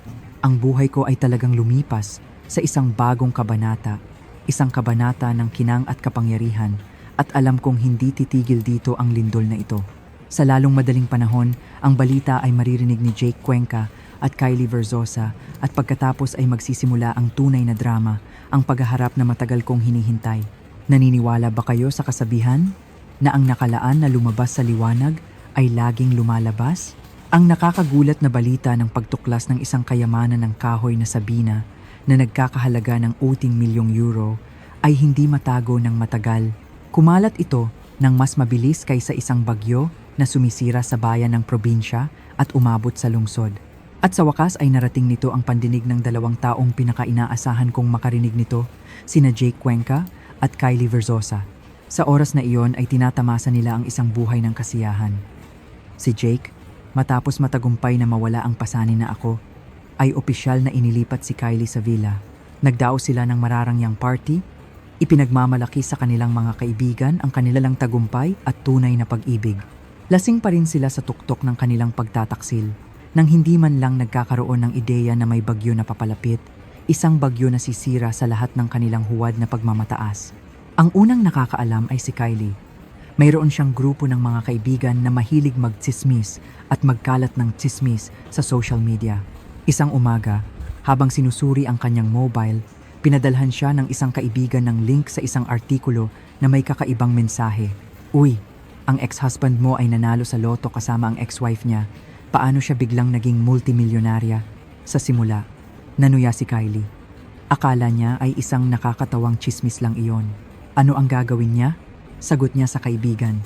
Ang babaeng iyan ay umiiyak siguro sa isang giba sa bukid. Anong milyon ang sinasabi mo? Ngunit nanaig ang kuryosidad sa kanya at nag-click siya sa link. Ang kanyang nabasa ay nagpatigil sa kanyang ngiti. Napakadetalyado ng artikulo na may mga panayam sa mga eksperto, mga video at mga larawan.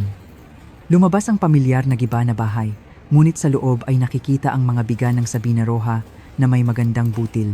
Hindi na ako ang dating babaeng mukhang pagod at nagdurusa. Sumagot ako sa mga panayam ng mga mamamahayag na may kumpiyansa ng isang negosyante at ang halagang 80 milyong euro. Nakalimbag ng malaki, tumama sa kanyang mga mata na parang martilyo. Hindi maaaring, utal niya.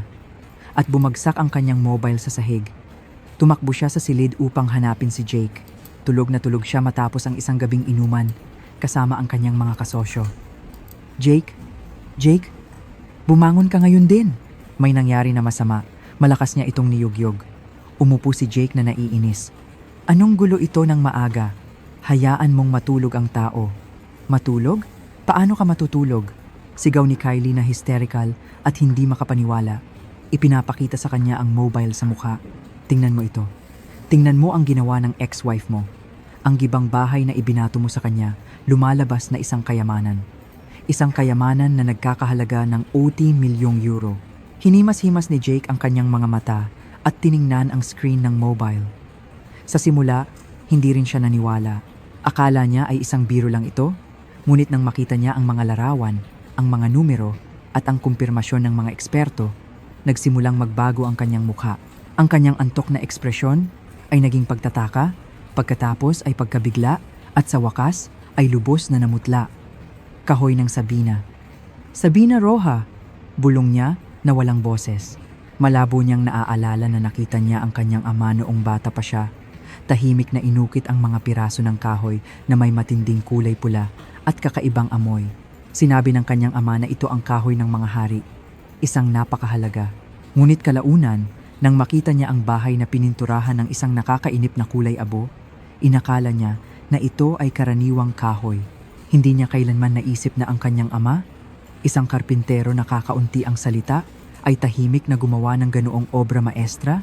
isang napakalaking kayamanan sa harap mismo ng kanyang mga mata, at ang unang pakiramdam na bumalot sa kanya ay hindi paghanga o pagmamalaki sa kanyang ama, kundi galit. Isang galit at pagsisisi na nakakapanakit. 80 milyong euro, sumasayaw sa kanyang isipan ang halaga. Sana'y naging kanya. Nasa abot kamay niya, ngunit siya mismo, dahil sa kanyang sariling kamangmangan at kayabangan, ay ibinato ito bilang limos sa babaeng kalalabas lang niya. Wala nang mas malupit at nakakatawang katotohanan. Hindi ko ito maaaring pahintulutan, sigaw ni Jake. Ang pagsisisi ay naging walang hanggang kasakiman. Tumayo siya ng mabilis at nagsimulang maglakad-lakad sa silid. Ang bahay na iyon ay iniwan ng aking mga magulang. Ito ay pag-aari ng pamilya Cuenca. Walang karapatan ang baliw na iyon na kunin ang lahat. Kailangan kong bawiin ito, anuman ang mangyari. Si Kylie, na nakabawi mula sa paunang pagkabigla, ay mabilis na nabawi ang kanyang katusuhan. Oo naman, Jake. Agad siyang sumang-ayon. Kailangan mong bawiin iyan. Ari-arian iyan ng pamilya mo. Siya ay manugang lang. Anong karapatan niya? Tara na sa probinsya ngayon din. Kausapin natin ang mga tao sa probinsya, ang munisipyo. Sabihin natin na sinusubukan niyang nakawin ang ari-arian ng pamilya. Hindi niya kayang harapin ang buong pamilya natin ng mag-isa. Bulag na bulag siya sa kasakiman. Nakalimutan nila na sila mismo ang nagpalayas sa akin. Nakalimutan nila na si Jake mismo ang pumirma sa mga papeles ng diborsyo. Sa kanilang isip ay mayroon lamang ang halagang 80 milyong euro at ang determinasyong bawiin ito. Nang walang pag-aalinlangan, dali-dali silang nag-impake ng kanilang mga gamit, sumakay sa kotse at mabilis na nagtungo sa probinsya. Hindi sila bumalik bilang mga taong nagsisisi, kundi bilang mga lehitimong may-ari na babawi ng ninakaw na ari-arian. Opisyal na nagsimula ang bagyo. Hindi nila alam na ang paglalakbay na ito ay hindi lamang hindi magdadala ng kahit isang sentimo, kundi magdadala pa sa kanila ng mas malaking kahihiyan sa mata ng lahat. Habang ang balita tungkol sa kayamanan ng kahoy na Sabina ay patuloy na nagdudulot ng gulo at abala ako sa pagharap sa napakaraming hindi inaasahang bisita, ang pagdating ni na Jake Cuenca at Kylie Verzosa ang nagtapos sa lahat. Dumating sila sa bayan isang hapon. Ang marangyang Mercedes ni Jake ay huminto na may ingay ng mga gulong sa harap ng gate ng aking bahay na nakakuha ng atensyon ng buong kapitbahayan.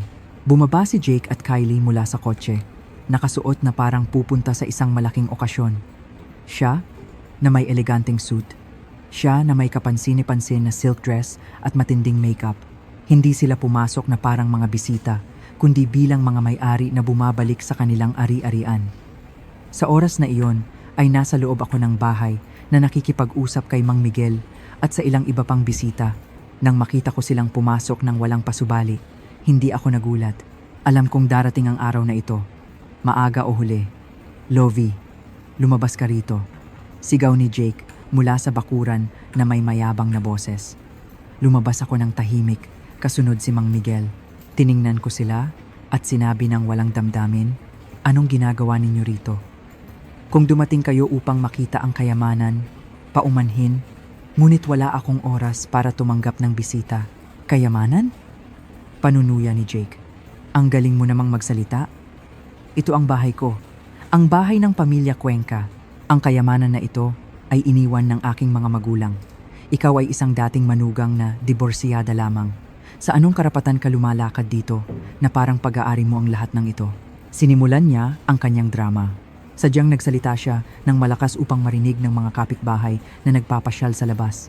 Gusto niya akong ipinta bilang isang sakim na babae na sumusubok na agawin ang ari-arian ng kanyang dating biyenan. Hindi pinalampas ni Kylie ang pagkakataong magdagdag ng kanyang kamandag. "Tama iyan, Lovie. Dapat mong malaman ang iyong lugar. Ang bahay na ito ay pamana ng mga ninuno. Paano ka naman naging walang puso at sinubukang angkinin ang lahat? Dapat ka pang magpasalamat na pinayagan ka ni Jake na manatili dito pagkatapos ng diborsyo. Anong kawalang utang na loob? Subukang nakawin ang buong pamana. Perpekto ang kanilang pagganap. Sinuman na hindi nakakaalam ng kwento ay tiyak na mag-iisip na ako ay isang walang hiya at walang kwentang babae. Ngunit hindi na ako ang dating Lovie. Hindi ko na kailangang makipagtalo. Mayroon akong sariling sandata. Bahagya lang akong ngumiti. Sabi mo, bahay mo ito. Mayroon ka bang patunay? Patunay? Walang masabi si Jake saglit at pagkatapos ay sumigaw na lumabas ang mga ugat sa kanyang leeg. Ito ang bahay ng aking mga magulang, ang lugar kung saan ako ipinanganak at lumaki. Alam ng lahat sa bayang ito.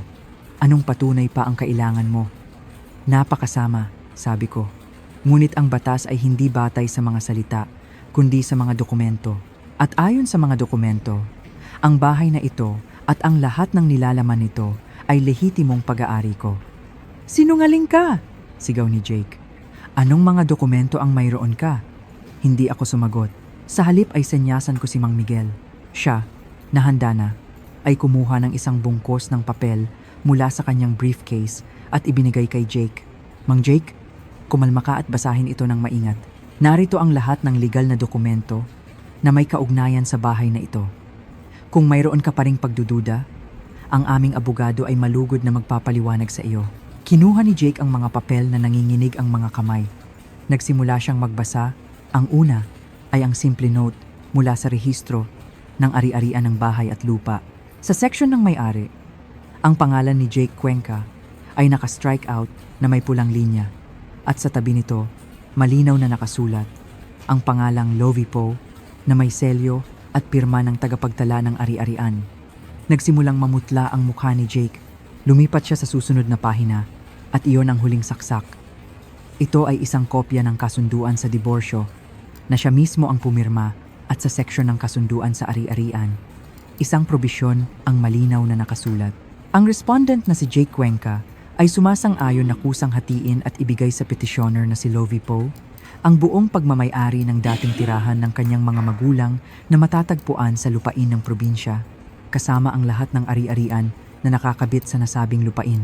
Mula sa petsa ng paglagda, ang petitioner ay magkakaroon ng buong karapatan sa pagmamay-ari ng nabanggit na ari-arian at sa ibaba, walang pag-aalinlangan, ay ang kanyang sariling pirma. Plop! Bumagsak ang bungkos ng papel sa sahig. Nauwi si Jake. Ang kanyang mukha ay puti na parang papel. Tiningnan niya ang mga dokumento. Pagkatapos ay ako. Ang kanyang mga mata ay nakalabas sa hindi paniniwala. Naalala niya na sa araw ng diborsyo, tuwang-tuwa sa kanyang tagumpay, hindi man lang niya binasa ng maingat ang mga papeles na ibinigay sa kanya ng abogado. Obsessed siya sa pagprotekta sa villa at sa kumpanya. Itinuring niya ang lumang bahay sa probinsya na basura. Isang bagay na masaya niyang itinapon upang ipagmalaki ang kanyang pagiging mapagbigay. Nag-sign siya ng masaya at mayabang. Hindi niya kailanman naisip na ang mismong pirma na iyon, ang gawaing iyon ng nakakahiya na kawanggawa, ay legal na magiging isang ganap na kontrata ng paglipat ng ari-arian. Sa kanyang sariling mga kamay, ng ganap na kusa, ibinigay niya sa akin ang isang kayamanan na nagkakahalaga ng 80 milyong euro. Hindi ito maaaring, sigaw niya na desperado. Ito ay isang bitag. Ginawan mo ako ng bitag. Tiningnan ko siya ng malamig na mata. Isang bitag?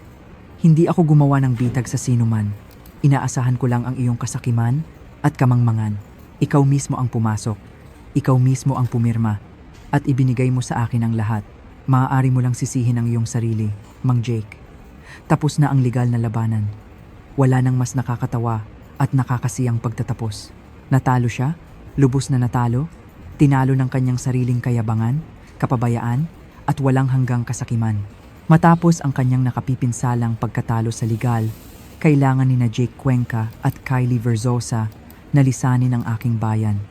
Nalubog sa kahihiyan at pagkapahiya, hindi sila bumalik bilang mga may-ari na dumating upang bawiin ang kanilang ari-arian, kundi bilang mga magnanakaw na nahuli sa akto. Ang mga tingin ng paghamak at ang mga tawanan ng buong bayan ay sumunod sa kanilang likuran. Ang kanilang panloloko upang bawiin ang kayamanan ay natapos na nag-iwan lamang ng isang mapait na katotohanan na hindi nila matanggap.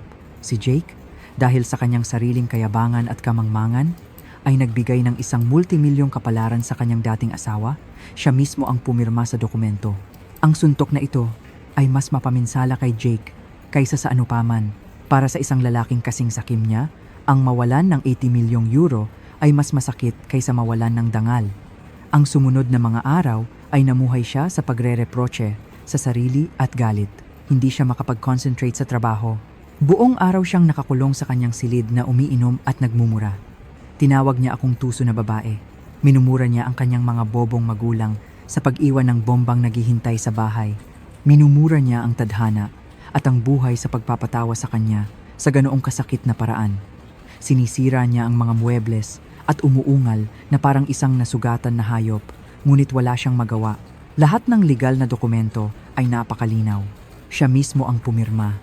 Siya mismo ang naglipat. Anumang pagtatangka na mag-apela o magdemanda ay walang silbi at lalo lamang siyang magpapahiya. Nasa isang patay na siya, napilitang panoorin nang walang magawa kung paano napupunta sa ibang tao ang kanyang kayamanan. Ang kawalang kapangyarihan na iyon ang kumain sa kanya, na binago siya mula sa isang matagumpay at kumpiyansang presidente patungo sa isang alkoholiko na may madaling magalit na ugali. At habang lumulubog si Jake sa bangin ng kawalan ng pag-asa, ang babaeng pinag-iwanan niya sa akin, si Kylie Verzosa, ay nagsimulang ipakita ang kanyang tunay na mukha.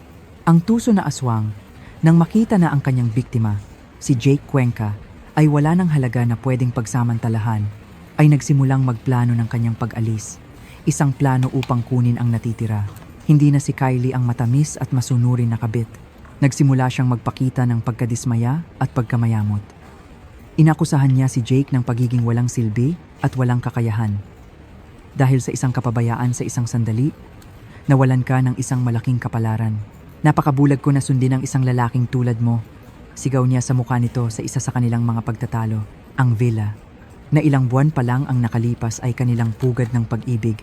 Ngayon ay pinangyarihan ng araw-araw na awayan at sigawan. Habang nalulunod si Jake sa alak at pagkamuhi sa sarili, lihim na kumilos si Kylie. Alam niya na ang kumpanya ng konstruksyon ni Jake, bagaman bumababa, ay mayroon pa ring mga kontratang isinasagawa, mga bayarin na hindi pa natatanggap, at pinakamahalaga, mga lihim ng negosyo at mga plano para sa hinaharap na mga proyekto. At nagpasya siyang pigain ang bawat patak ng halaga na iyon. Nagsimula siyang lihim na kopyahin ang lahat ng mahalagang datos mula sa computer ni Jake, listahan ng mga kliyente, detalyadong budget ng mga proyekto, at lalo na ang panukala para sa isang malaking proyekto ng isang komplikadong shopping mall kung saan nagtatrabaho ang kumpanya ni Jake. Ito ay isang mahalagang proyekto para sa kaligtasan ng kumpanya, ang kanilang huling pag-asa na makabangon mula sa masamang kalagayan. At pagkatapos ay pumunta siya upang makita ang isang tao. Ang taong iyon ay walang iba, kundi ang arch nemesis ni Jake, si Mr. Aljur Abrenica, presidente ng Ibiza Group. Si Abrenica ay isang tuso na karakter na palaging naghahanap ng pagkakataon upang pabagsakin si Jake. Lihim na nakipagkita si Kylie kay Abrenica at ipinagbili sa kanya ang lahat ng mga lihim ng negosyo na kanyang ninakaw. Bilang kapalit, nakatanggap siya ng malaking halaga ng pera at ang pangako ng isang mahalagang posisyon sa kumpanya ni Abrenica. Hindi kontento doon. Mabilis siyang sumuko sa yakap ng mayaman at tuso na lalaking ito. Nagsisimula ng isang bagong labag sa batas na relasyon. Sa pera at isang bagong ligtas na kanlungan, sinimulan ni Kylie na ipatupad ang huling yugto ng kanyang plano, ang pag-agaw kay Jake ng lahat ng kanyang personal na ari-arian. Gamit ang tiwala pa rin ni Jake sa kanya at itinuturing siyang kanyang nag-iisang emosyonal na suporta, nilinlang niya ito sa matatamis na salita upang ilipat sa kanya ang lahat ng natitirang pera sa kanyang personal na account. Si Jake, nalulubog sa alak at kawalan ng pag-asa, ay hindi naghinala. Bulag na inilagay niya ang lahat ng kanyang natitira sa mga kamay ng isang ahas at natupad ang trahedya. Isang umaga, nang magising si Jake mula sa kanyang kalasingan, natagpuan niya ang sarili na nag-iisa sa walang laman na villa.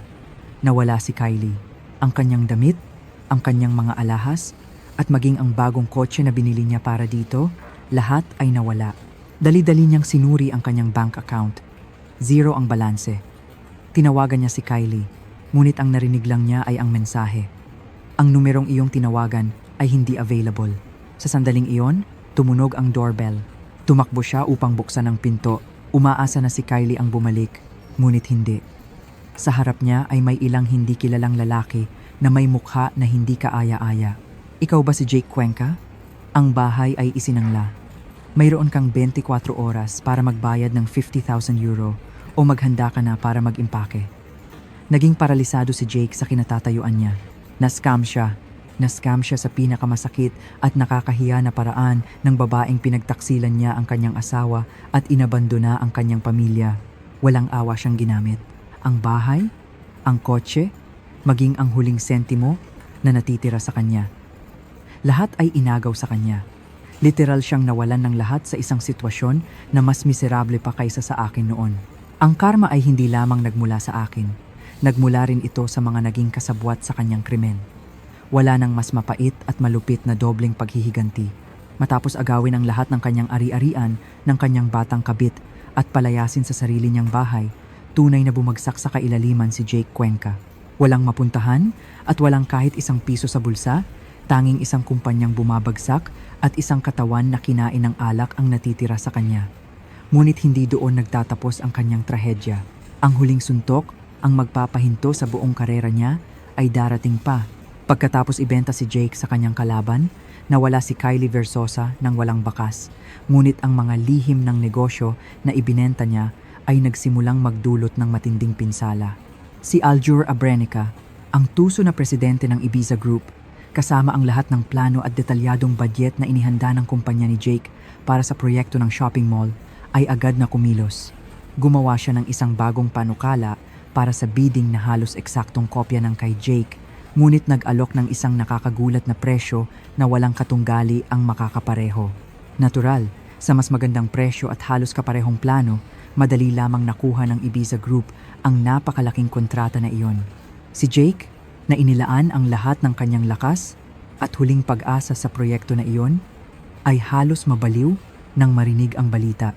Hindi niya maintindihan kung paano nakapagpresenta ang kanyang kalaban ng isang magkaparehong plano na may ganoong kalamangan sa presyo.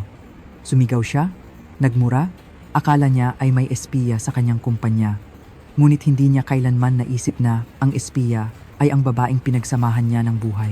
Sa pagkawala ng mahalagang proyekto na ito, ang kumpanya ni Jake ay agad na pumasok sa isang malubhang krisis sa pananalapi.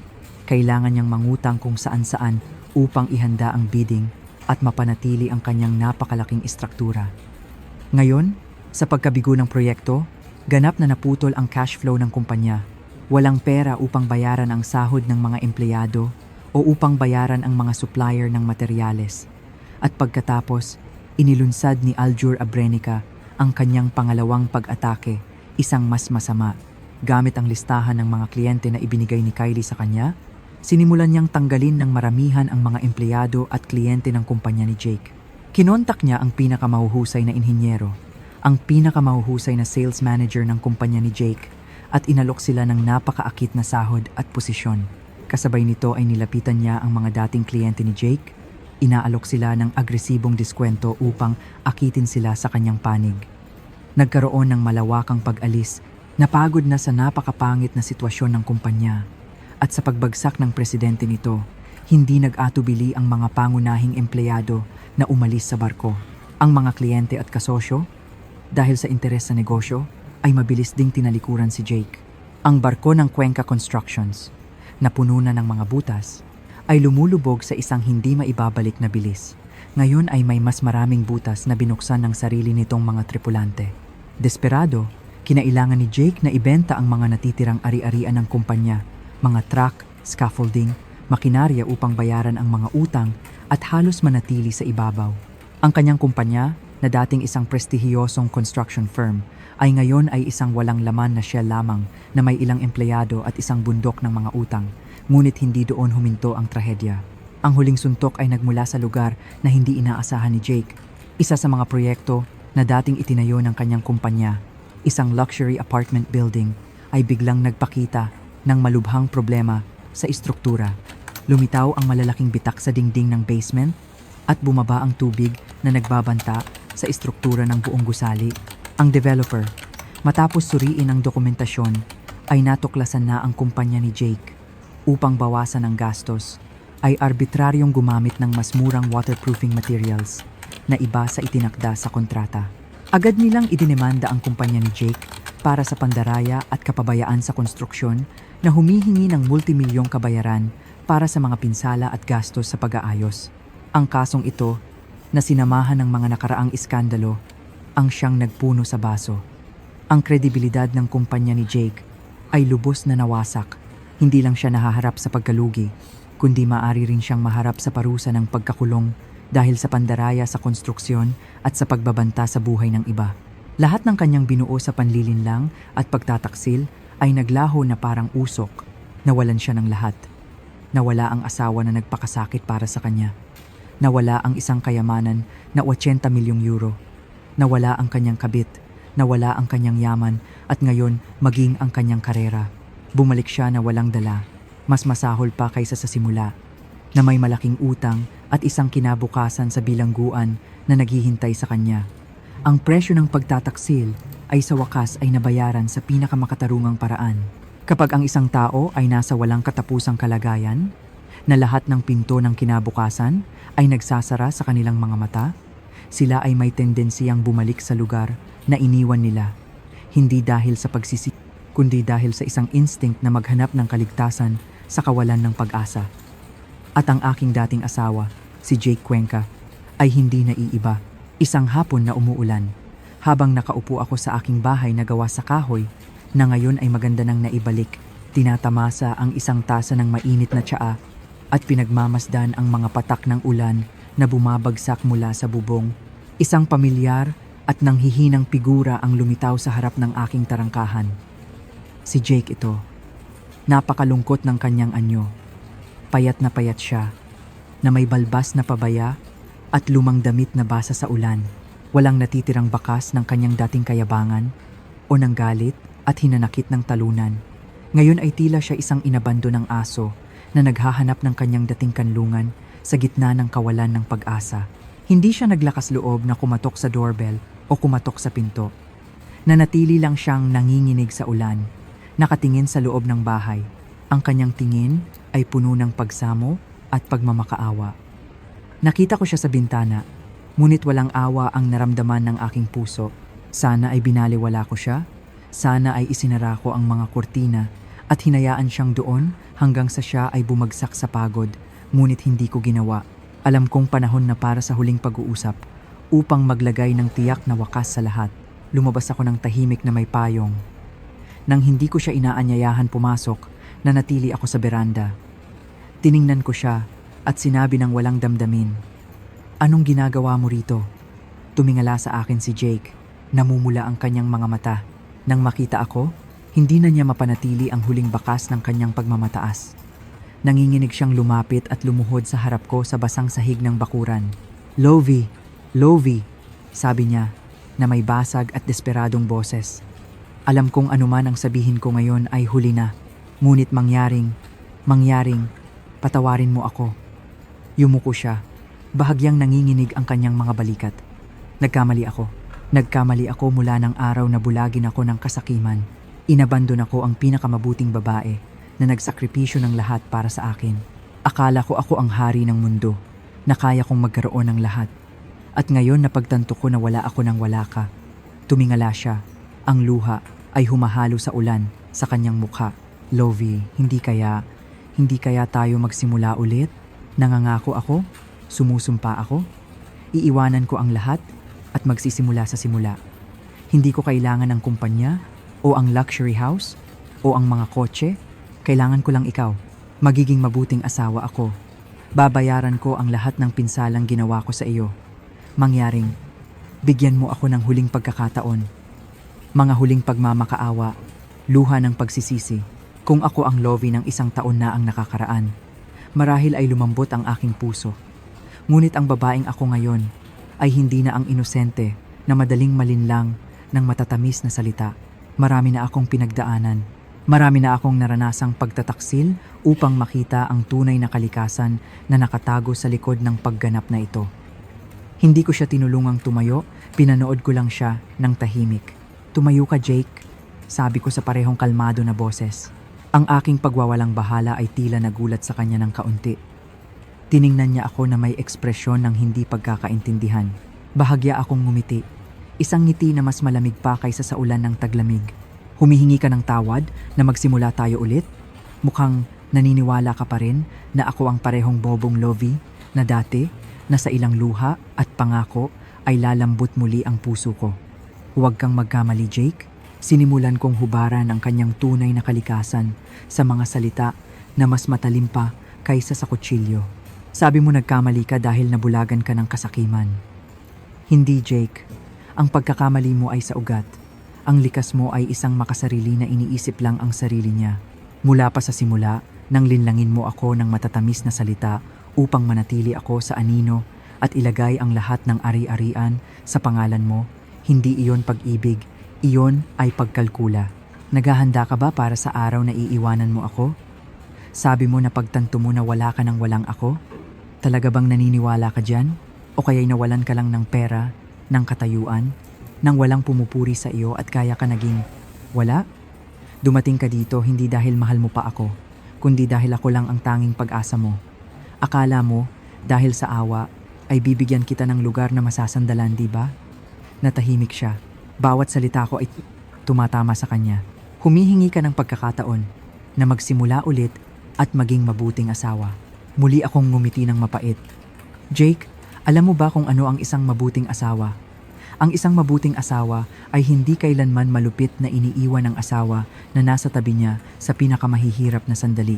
Ang isang mabuting asawa ay hindi yumuyurak sa mga sakripisyo ng kanyang asawa upang buuin ang kanyang sariling tagumpay, at ang isang mabuting asawa ay hindi kailanman nagtatapon ng giba sa kanyang asawa at tinatawag itong katarungan.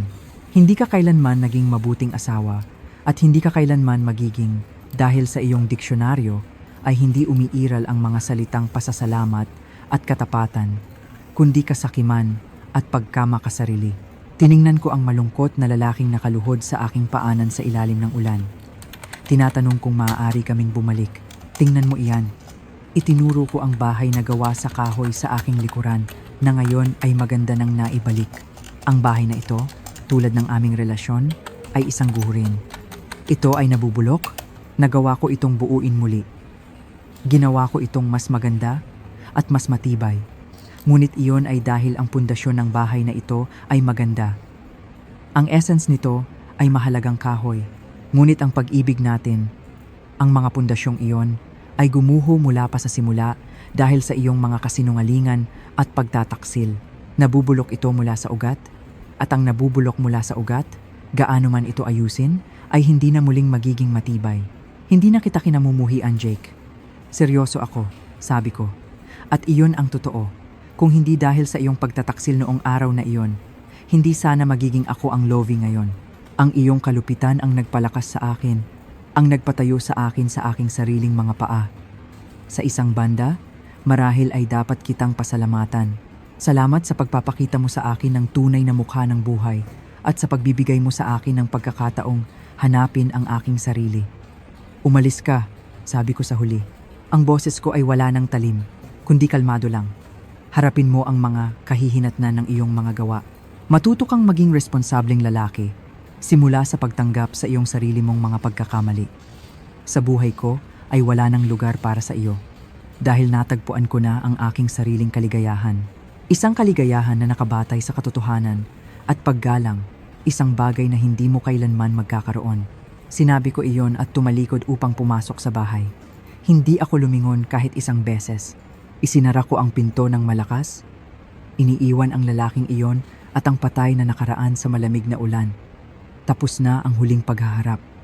Hindi ko siya binigyan ng pagkakataon, hindi dahil sa malupit ako, kundi dahil alam kong may mga pagkakamali na hindi na kailanman maitatama. Matapos ang huling pag-uusap kay Jake, tila talagang lumipas ang buhay ko sa isang bagong kabanata. Isang kabanata ng lubos na kapayapaan, hindi na ginagambala ng mga multo ng nakaraan. Hindi na siya bumalik upang hanapin ako. Marahil ang aking malamig, ngunit taos-pusong mga salita noong araw na iyon ang nagpabagsak sa huling at walang kabuluhang pag-asa na natitira sa kanya. Ayon sa mga tao sa bayan, umalis siya sa rehiyon pagkatapos noon. Walang nakakaalam kung saan siya nagpunta o kung ano ang ginagawa niya. Nawala lang siya sa buhay ko na parang bangungot na naglalaho sa pagsikat ng araw. Hindi ko ipinagbili ang bahay. Paano ko naman ipagbibili ang isang obra maestra? Isang pamana na walang katumbas na halaga? Isang regalo na puno ng pagmamahal at karunungan ng aking iginagalang na biyenan. Nagpasya akong manatili dito. Gawing isang tunay na santuwaryo ng kapayapaan ang lugar na ito at ipagpatuloy ang kanyang hindi natapos na pangarap.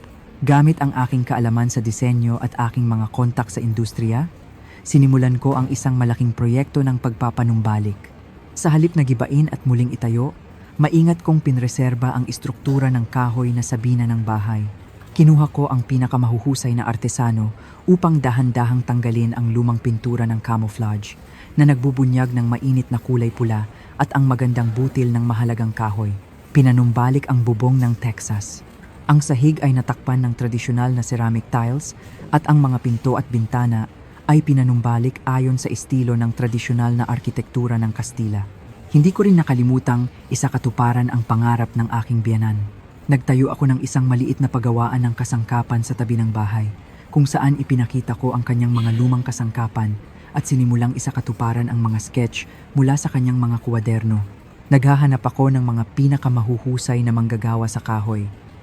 Magkasama naming sinuri at ginawa ang mga piraso ng kasangkapan batay sa kanyang mga disenyo, mga mesa, upuan, mga baol na may masalimuot at kakaibang ukit na puno ng kaluluwa ng sining ng Espanya, ay nagsimulang lumabas isa-isa. Ang dating gibang bahay ay naging isang espasyo na tinawag na ang tahimik na tirahan. Ito, sa parehong pagkakataon, ang aking tahanan at isang gallery ng paggawa ng kasangkapan, isang lugar kung saan ang mga mahilig sa tradisyonal na kultura ay maaaring dumating upang uminom ng tsaa, magkwentuhan, at humanga sa sining. Ito ay naging isang sikat na lugar na umaakit hindi lamang sa mga lokal na bisita, kundi pati na rin sa mga dayuhang turista. Hindi na ako nag-iisa. Nabuhay ako bawat araw na napapalibutan ng mga tao na may parehong pagkahilig. Nakahanap ako ng kagalakan sa pagpapatuloy at pagpapaunlad ng pamana ng aking biyenan. Si Mang Miguel at ang mga lumang kaibigan ng aking ama ay madalas ding bumibisita sa akin upang pag-usapan ang mga bagong proyekto. Abado ang aking buhay, ngunit napakahalaga at payapa. Isang hapon, habang nagdidilig ako ng mga orkidyas sa bakuran, isang mamahaling sasakyan ang biglang huminto sa harap ng tarangkahan. Ang lalaksing bumaba sa kotse ay isang taong matagal ko nang hindi nakikita, si Aljur Abrenica, ang presidente ng Ibiza Group. Ang kalaban ni Jake, ang lalaking kumanlong kay Kylie matapos niyang umalis. Mukha siyang mas matanda at pagod kaysa dati. Wala na sa kanya ang dating tuso at mayabang na hangin. Yumuko siya sa akin ng may malaking paggalang. Madam Poe, maaari ba tayong mag-usap sandali? Medyo nagulat ako, ngunit inanyayahan ko siyang umupo. Sinabi niya na hindi siya dumating para sa negosyo. Dumating siya upang ikuwento sa akin ang buhay ni Kylie. Lumalabas na pagkatapos niyang linlangin si Jake, lumapit siya dito na may malaking halaga ng pera at mga lihim ng negosyo. Ngunit ang kalikasan ng isang tao ay hindi madaling nagbabago. Nilinlang niya rin ito, lihim na nakikipagkita sa ibang lalaki, at sa wakas ay nawala ng walang bakas na may malaking halaga ng pera mula sa kanyang kumpanya. Napakabobo ko na nagtiwala ako sa isang ahas, sabi niya, na may mapait na boses. Dumating ako ngayon dito para lang humingi ng tawad. Paumanhin sa hindi patas na kompetisyon na ginawa ko sa iyong dating asawa noon at para na rin magpasalamat. Salamat sa pagpapakita na sa mundong ito ay may karma, sabi niya, at umalis. Nag-iisa ako, nag-iisip. Hindi lang si Jake, kundi lahat ng gumawa ng masama. Sa wakas ay natagpuan ang kanilang sariling katapusan. Bumalik ako sa bahay at tiningnan ang maliit na altar ng aking mga biyenan. Inilagay ko ang kanilang mga larawan ng may paggalang. Nagsindi ako ng isang insenso at ang banayad na amoy nito ay pumuno sa espasyo. Tiningnan ko ang mabait na ngiti ng dalawa sa mga larawan. Ang puso ko ay kakaibang payapa. Hindi ko tinaksil ang kanilang tiwala. Pinotektahan ko ang kanilang pamana. Namuhay ako ng buo at sa mismong lugar na ito ay natagpuan ko ang aking sariling kapayapaan. Hello muli sa lahat ng sumasama sa amin sa Kwentong Pinoy Channel. Ang paglalakbay na puno ng luha, ngunit may kamangha-manghang mga sorpresa ng ating bida, si Lovie Poe, ay natapos na. Maaring hindi ito ang masayang pagtatapos ng isang romantikong fairy tale, tulad ng karaniwan nating iniisip, ngunit sa mga tuntunin ng dangal, pagpapahalaga sa sarili, at isang milagrosong muling pagkabuhay mula sa abo. Ito ay isang perpektong pagtatapos. Kasama niya, natikman natin ang kapaitan ng pagtataksil, Naramdaman ang lamig ng pag-abandona, pinigilan ang hininga sa bawat sandali ng kamangha-manghang pagtuklas, at sa wakas, nagbunyi sa harap ng isang hindi kapani-paniwalang katotohanan.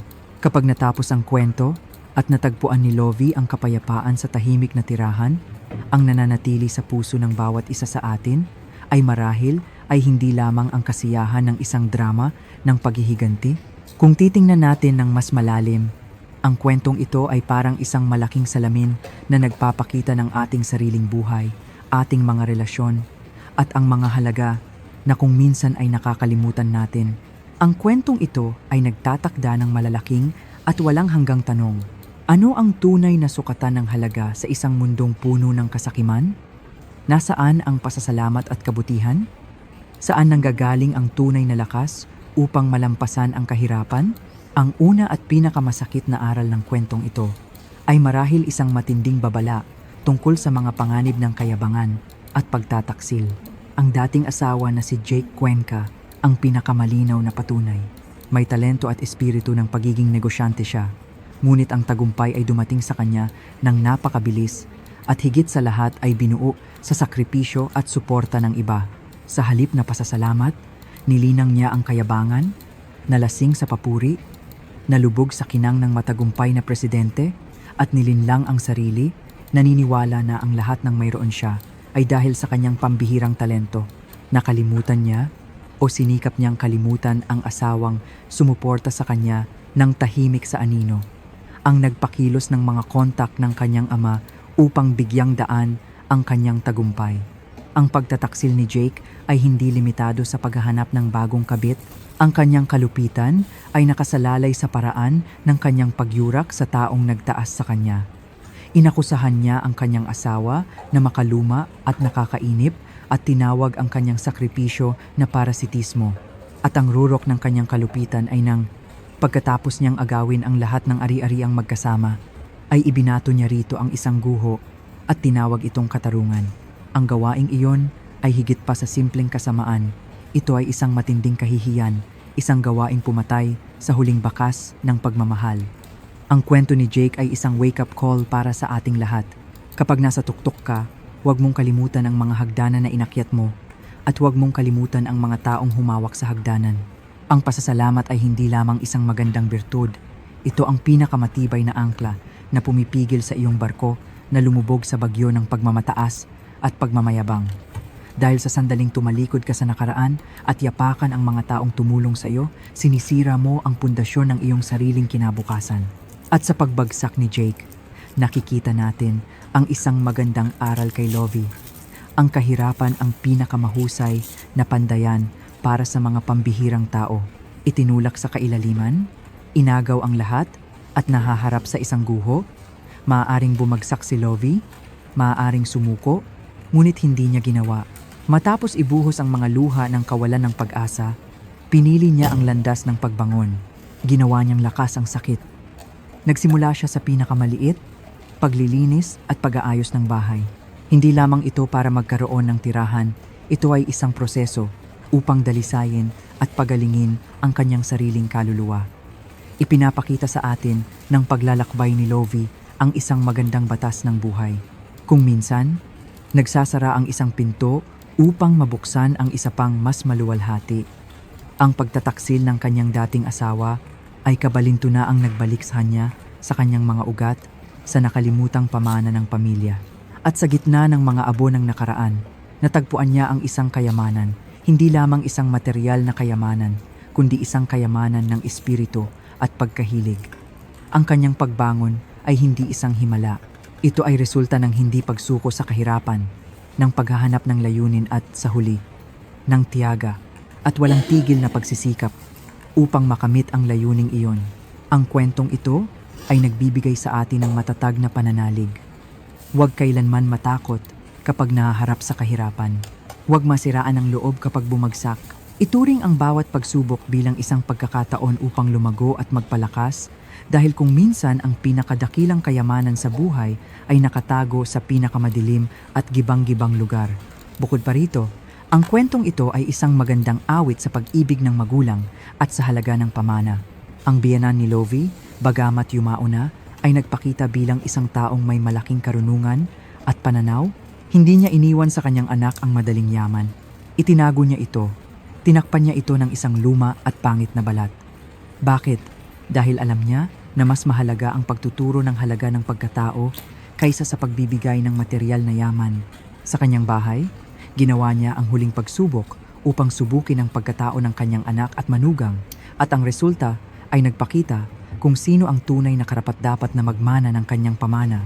Ang pamana na iniwan niya ay hindi lamang ang 80 milyong euro sa kahoy na sabina, kundi pati na rin ang mga kwaderno, ang mga lihim, ang bunga ng buong buhay. Ito ay isang pamana ng kultura, ng tradisyon, ng diwa ng paggawa. Ipinapakita sa atin na ang pinakadakilang pamana na maaaring iwan ng mga magulang sa kanilang mga anak ay wala sa mga titulo ng ari-arian o sa mga bank account. Ito ay nasa edukasyon, sa pagkatao, sa mga moral na halaga, at sa pag-ibig na kanilang nililinang sa kanila mula pa sa pagkabata. At si Lovie, bagamat manugang lamang, sa kanyang mainit na puso at paggalang sa nakaraan, ay naging pinakamarapat na tagapagmana ng espiritual na pamana na iyon. Hindi niya ipinagbili ang kayamanan, kundi pinili niyang ipanumbalik ito, ipagpatuloy ito, at ipalaganap ang halaga nito. Iyan ang pinakamahalaga at makataong paraan ng paggamit ng isang pamana.